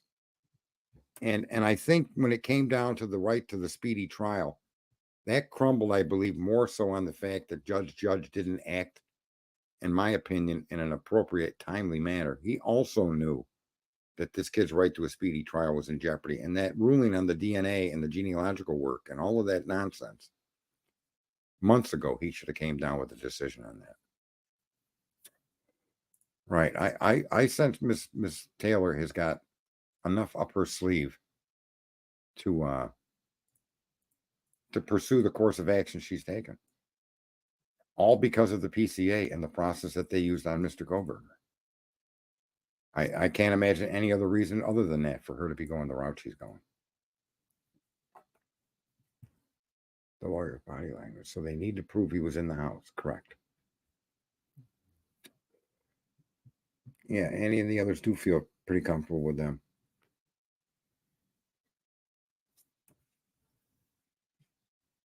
No, she's going to be separation of lawyers who wins cases by revealing the corruption of the cops. Yeah. And it's, I have a hard time explaining the corruption of the cops. People think corruption and they think someone stole money or something or lied to keep someone out of prison or lied to put someone in jail. And in fact, that is absolutely corruption. But it's the least common kind of corruption. You want to know the truth. That's the least common kind of corruption. That there's self-gain, self-benefit, benefit to a cover-up of this or that. Although that happens a lot. I'm telling you, it's the least kind of corruption that we suffer from in this country. Most of the corruption you suffer from is an ineptitude and a crossing of the constitutional limits in their process to come to a conviction. That corruption comes from the way the cop pulls you over, to whether he went through your car properly or not. All of those questions that get asked. That inability or that lack of doing your job according to the book is corruption. It is. And the people that suffer for it are the defendants. And the people that are violating those rules should be held to account equally to anybody else in this country. I don't care if you're a policeman, you're a judge, you're a president, you're a senator, you're a congressman, you're a board of director, you're a CEO, and that's really what we're all witnessing, the lack of that standard being applied equally. There's different classes of people. It's just not supposed to be that way. Alec Baldwin, that should be a complete and thorough and full explanation to the public as to how that came to be, that the armorer is being charged and he's not. Right? As simple as that. And we either, and I think we know the answer, that the more you have, the less likely you are. Look at Prince Andrew. Look at all the people connected to Epstein. Right? That's another example. People say that's politics. Well, it's not the politics I want to talk about. I don't want to deal with the names of the positions of the titles of the people that were involved with Mr. Epstein. That need not be part of the discussion. The discussion that needs to take place is irrespective of their names. Why are they not imprisoned? Why are they not exposed? You see? And when people say don't talk about that stuff, it's politics, they're telling you shut the F up, I don't want to discuss it. And I can't accept that. I don't care the names on his flight list. Those people on the flight list may have had nothing to do with that island. I don't know. But we should know. If it were you or I, right? And that's why we all come together in this true crime, especially on cases like this. If you notice the cases that bind us together, most of the cases are these cases that really, if you sit back and understand how the system works, that's what we're questioning. And when I did concentrate on politics, folks, I spent hours and hours trying to explain how the system works. Because, you naturally want to blame the guy at the top. But believe it or not, in some systems of government, the guy at the top is the least likely guy able to do these things. It's just how a bureaucracy works.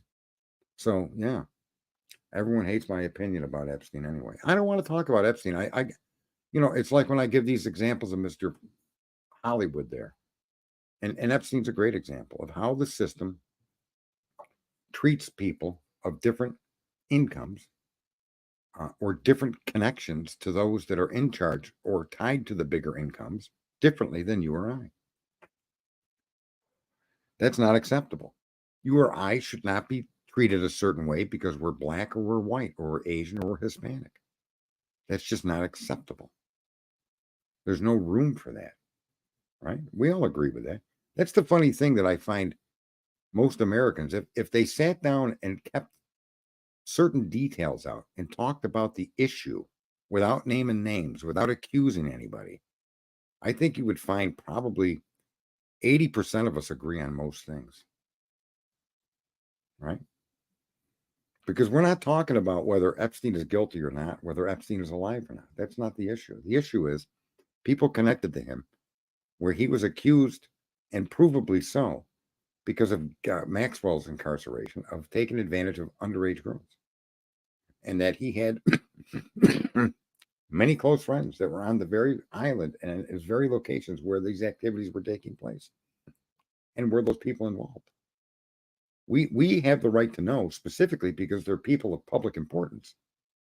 Yet those people are protected. We won't know. We don't know. And the same goes like look what they're doing to Russell Brand. That's just not acceptable.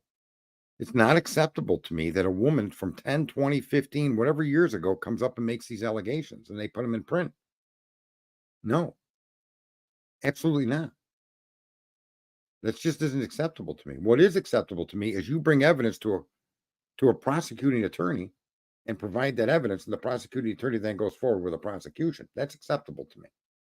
But that's it. That's it. The idea that you could destroy somebody because you don't like what he's saying. true guy, just like Hitler. He died in Argentina not too long ago. I agree, Pearly Gates. He's living in a bunker somewhere. Well, you know, again, I don't know about all that, but it's just sad that we all are witness to, and some of us, like Tommy himself, was handled, and things were treated in his family where he had a loss of a son, and it just isn't equitable. If Tommy's name was a big Hollywood actor, you could rest assured that what he went through wouldn't even have been part of the equation.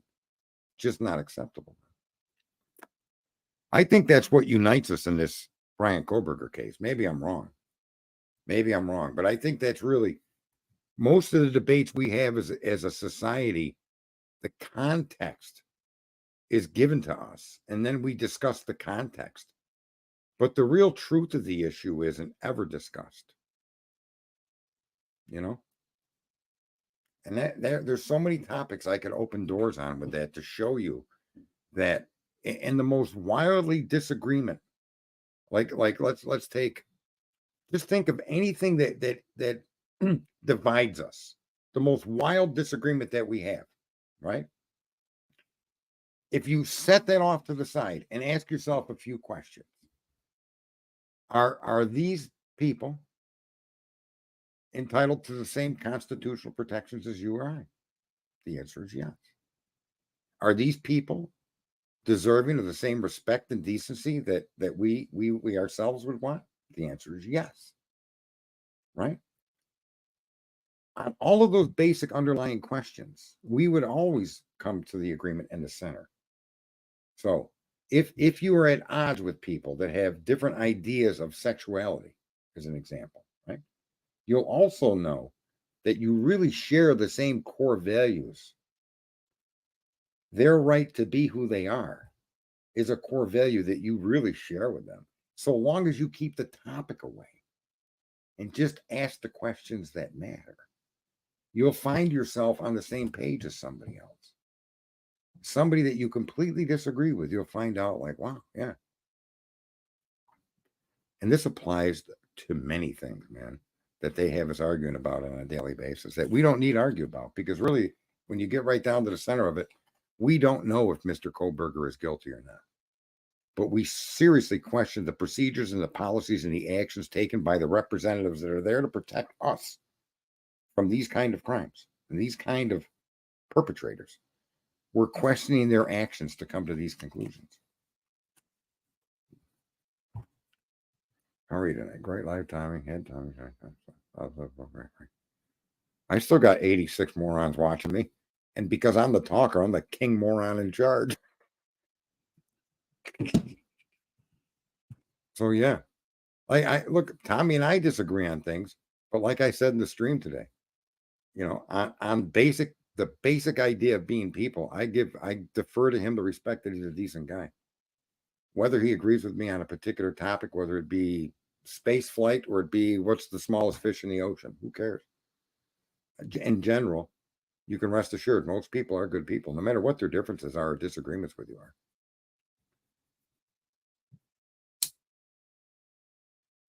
Let me say, it depends if you believe in God. Yeah, and again, that's another topic I like touching on. Your belief in God is unique to that particular act. That's an action. It's a physical action. It's a chemical action that your body takes to believe. And people that deeply believe in God will tell you that. This isn't just me saying it. People that have a belief in a higher being, no matter their religion, no matter their studies, no matter. Those that truly believe it's an act. That's what the word belief represents, is an act. Not a thought, not an opinion, an act. And we've been so conditioned to use that particular, I call it a power. It's a power that no animal on earth that we're aware of has, to believe in something that cannot be proven. A deer don't have that ability, nor does a fish. And that's what separates from the animals. And somehow we've been conditioned to believe in information that we get from others, whether it be on the TV or whether it be on the radio or a video. And it's okay to agree with that stuff It's okay to accept that stuff as truth. There's nothing wrong with that. It's okay to decide that stuff is false. Nothing wrong with that. But never believe in something that you take a position and will not will not tread left or right of that position. Once you believe, and that act is unmutable, it's undeniable, it's unchangeable. You are not going to take a devout Muslim and turn him into a Christian. The conversation is dead on arrival because of his belief. That's how powerful belief is. And so if you believe Koberger did it because there was DNA there, the conversation with the person that believes that is over. That's as far as that conversation can go. And you got to just let them accept what they think. Okay. Can't really argue with them about it because they believe it. Whereas most of the people in the chat room, and so far, everybody in true crime that I've basically dealt with, whether it's been a good experience or, well, not everyone, most of them aren't believing anything. They're accepting the facts and coming to conclusions based on facts and then accepting them. But it isn't really like, it's not like this religious belief in something. Right? He had to have done it. Yeah, I know he did it. DNA. None of that. You don't see that with Dago. You don't see that with Tom. You don't see that with Gulf Inspector. You don't see it with me. You don't see it with any of these folks.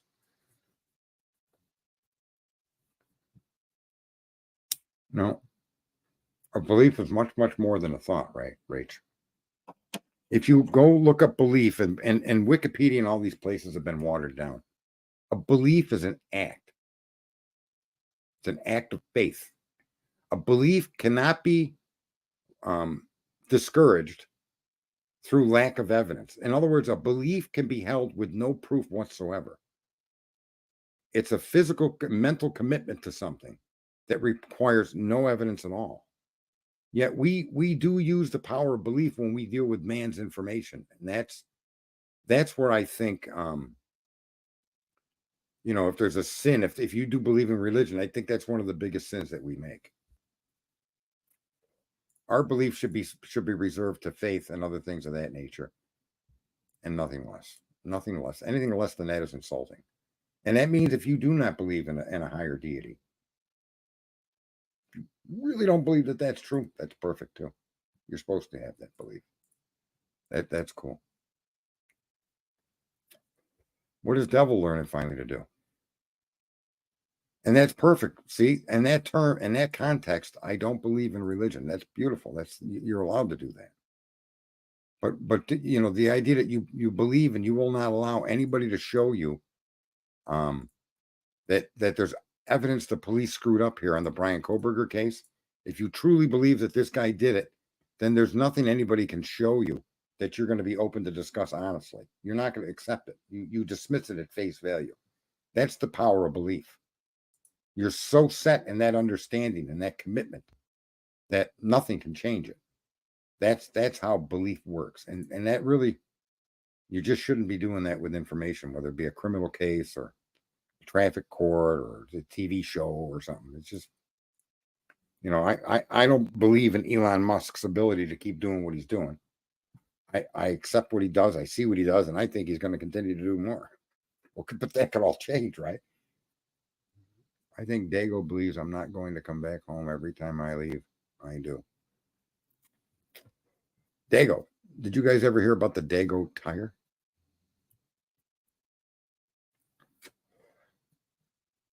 Anybody ever heard about the Dago tire? Now, for a lot of people that know, Dago is a slang that you call an Italian person. Dago.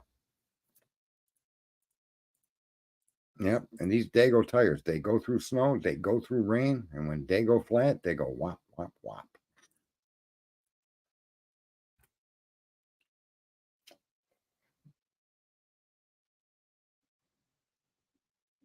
Yeah, Rach, I agree with that 100%. More of a knowing. It is. That's what I'm saying. It's a physical act. Belief, but belief, we've substituted we think, or I understand it to be this way. We've thrown that away, and we say that we believe Brian did this. We believe that, and again, this is the system that's been set up for us. This isn't words that we invented. This isn't the way that. I mean, we've been conditioned slowly to use the word belief and actually apply that particular task to information. That's just sad. It just doesn't need to be that way. Let's see. This is a good idea. You'll have to show me how to do this sometime. Thou shalt not kill. It probably might. I don't know if it'd be a better idea if I dropped out of here. Right? So there's people in here chatting.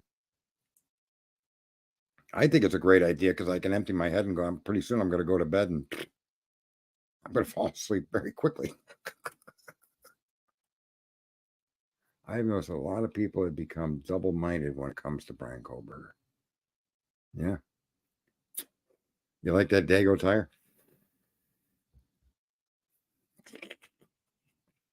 Poor Dago. I love that guy. I'll stay up here. I'll stay up. Yeah. Yeah, he's listen, I like everybody's in there. I like what I've noticed the most, and I like is most of the people in here. All of the people are smart, very smart people. And the key to being smart is open-mindedness. That doesn't mean anything sexual. Open-mindedness means you're willing to hear both sides of the story, and you can come to your conclusion, even if it's different than the narrative, right? But the narrative is always present. And if the narrative prevails, a smart person accepts to prevail. You see? That's why I say there's so many people that are in this, even around the world, a lot smarter than they give themselves credit for, right? Because you don't know how to change a car tire or change the oil, or you don't know how to fix a lock on a door. It doesn't pertain to whether you're smart or not. Smart is a condition. It isn't the amount of knowledge you have. A smart person will listen and learn. They'll probe. Let's see here. When I end this one, I will delete the files I have to and start a new chat. Sometimes there will be no one on panel. People can come in the middle of the night and go watch videos together. See, I'm screwing up Tommy's whole new idea. Look at that.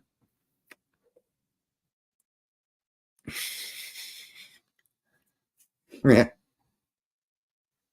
Try at one saponic. Oh, okay.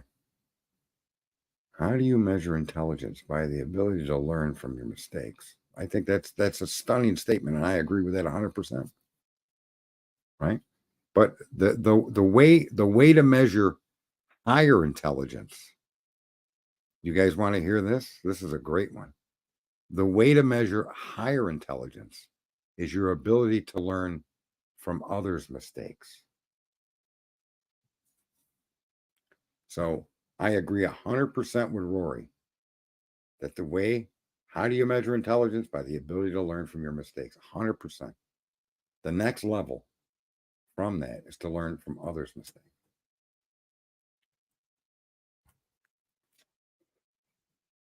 Delphi has freaked me out. Yeah, the Delphi thing has freaked me out. Look at that. Tommy says, I'm dumb as hell then. I like both, but I haven't. Live though. Tommy's definitely not dumb. Opportunity and preparation. Yeah, thou shalt not. No, it's interesting, and it's funny, because they say birds of a feather flock together, and that's what makes people come into these streams. They go around Rory. I'm sorry, go around Jules. They go around all the other ones. The Dagos. They come around here to Tommy. They go around to all these different people, and I go to ones. I sit in streams where I know the people that are in there don't like me. I just don't enter chat or acknowledge that I'm in the room. When I was doing politics, you would more often find me in the opposing opinions data resources than you would my side. Because I wasn't concerned about what my side was saying. I was concerned with trying to understand their perspective, understand their point of view, and where they were coming from in the arguments they were making. You can't do that when you're stuck inside your own bubble. You got to jump in the other guy's circle. Otherwise, you're just not going to learn.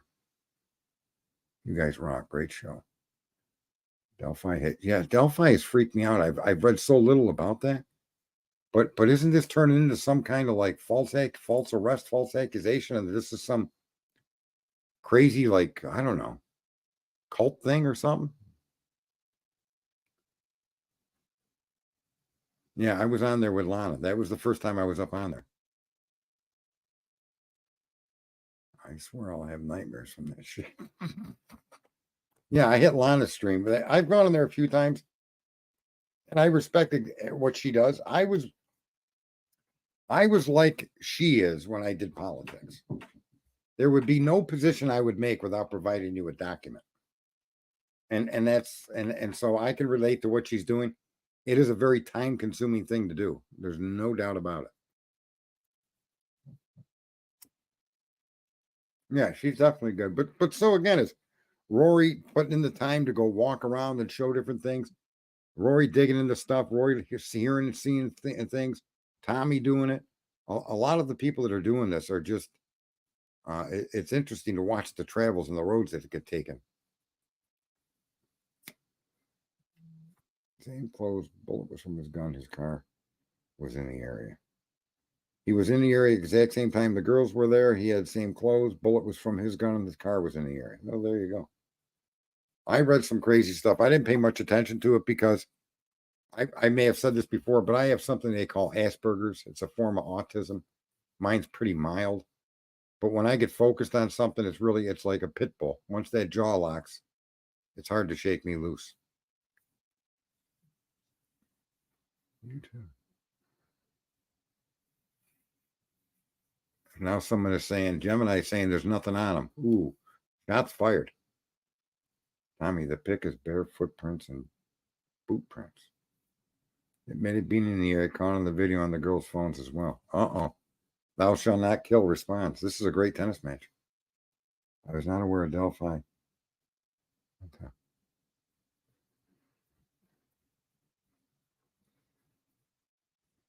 Yeah, I'll be out of here. I'll be out of here before midnight. I'll give it another 5 minutes. I did an often coverage on some documentary I saw today. Lena did. Yep. Thou shall not kill true crime. Have me on you, you know. So yeah, I haven't looked into it. I read some stuff and I thought, oh boy, here's another one. Here's another one. Yeah, no, I want you to get some sleep. That's why I don't want to overstay my welcome.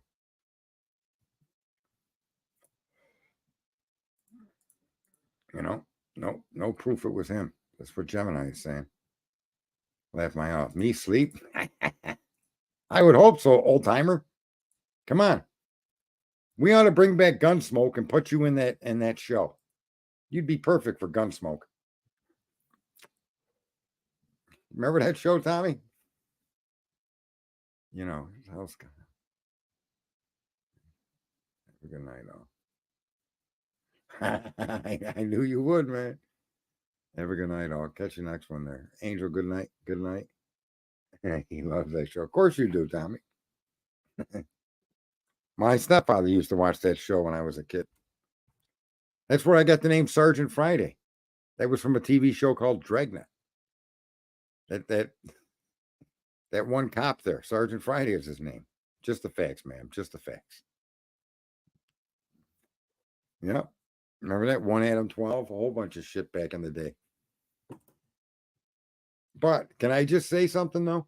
I think if people were to take a minute and review many of the old shows like Dragnet and 1 Adam 12 and some of them, you'll find that those people paid a lot more attention to following the rules and the way the show was rolled out. In other words, the cops followed procedures. It wasn't like it is today. The shows you see today, these shows are the cops always taking advantage of going through the back door instead of the front, hiding this and keeping that, and decided who gets arrested and who doesn't. Yeah, it shouldn't be that way. The policeman is not judge, jury, and executioner. Yeah, I used to enjoy that guy, Sergeant Fred. He's such a Columbo is funny. Barnaby Jones. I used to call him One Sharp Barnaby, and my stepmother hated me for that. Barnaby could be pointing at his foot and fire his gun, and the suspect would drop 100 yards away. Remember MASH with that clinger? Yeah, that crazy clinger. Columbo was a trip. He always had that one more question, just one more thing. Columbo. He was a trip too. Yeah. Yeah, those old shows, they were good. And they didn't have the undertones of violence and death and everything like they do now. They were just different. They were still cop shows and stuff. There was no narrative. They weren't trying to program a population. It was just entertainment, man. That's why, like, when I grew up, whether it be a band or a movie or an actor, it never interested me to know who they were. If I liked your movie or I liked your song, I'd listen to it. But I didn't care who you were. I never found any interest in knowing that. Like, I didn't care who the best basketball or football player were. I didn't. I was interested in boxing. That I cared about. But for the most part, entertainment to me was entertainment. It was just a part of life. It didn't occupy much of my mind. I don't know who made the Jaws movie or who made the freaking the UFO movie. What was that? Close Encounter. I didn't know any of them people. I still don't know who they are. I don't care who they are. I like the movie. Yeah, they had character and they were trying to act out real life stuff, So, all right. Well, there's 79 of you here. Me makes 80. This was awesome. I'm going to sign off and you guys all be good. I can't wait till Friday. I think if I get on a stream, it's going to be after the Friday hearing. So Friday night or Saturday or Sunday or Monday, but it'll be after we have this hearing that you'll see me in someone's show. Hopefully Rory's, but you never know with Rory. He's quite the dynamic guy. You never know what's up. He's got things going on. Work, play, busy man. Or Tommy. Tommy could be around, but he doesn't really bring that puppet out so much. And without his puppet, I just, he just needs to use that puppet more often. In the meantime, everybody stay good. Everybody enjoy life. And you'll see me again on some channel.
There is this old man whose life was gold. The old man soared so high. The old man soared so high. The Lord will tell him when it's time to fly. To fly. There is an old man who looked in the mirror. Lines in his face were getting clear. There is this old man who once had died. Looked in the mirror, see me, I cried. The old man is soared so high. The old man is soared so high. The Lord will tell him when it's time to fly. To fly. To fly. To fly. There is this old man who once played with death. There is this old man who's running out of breath. There is this old man with angels by his side. There is this old man and he wonders why. The old man is soared so high. The old man is soared so high. The old man is soared so high. The Lord will tell when it's time to fly. To fly. There is this old man who is an old soul. There is this old man whose life was gold. The old man soared so high. The old man soared so high. The old man soared so high. The Lord has told him it's time to fly. To fly. To fly. To fly.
rocks, I watch you close. Just wanna go to places I already know. She rattle and roll. She rattle and roll. Meet you on the shore. Meet you on the shore. Rattle and roll. Rattle and roll.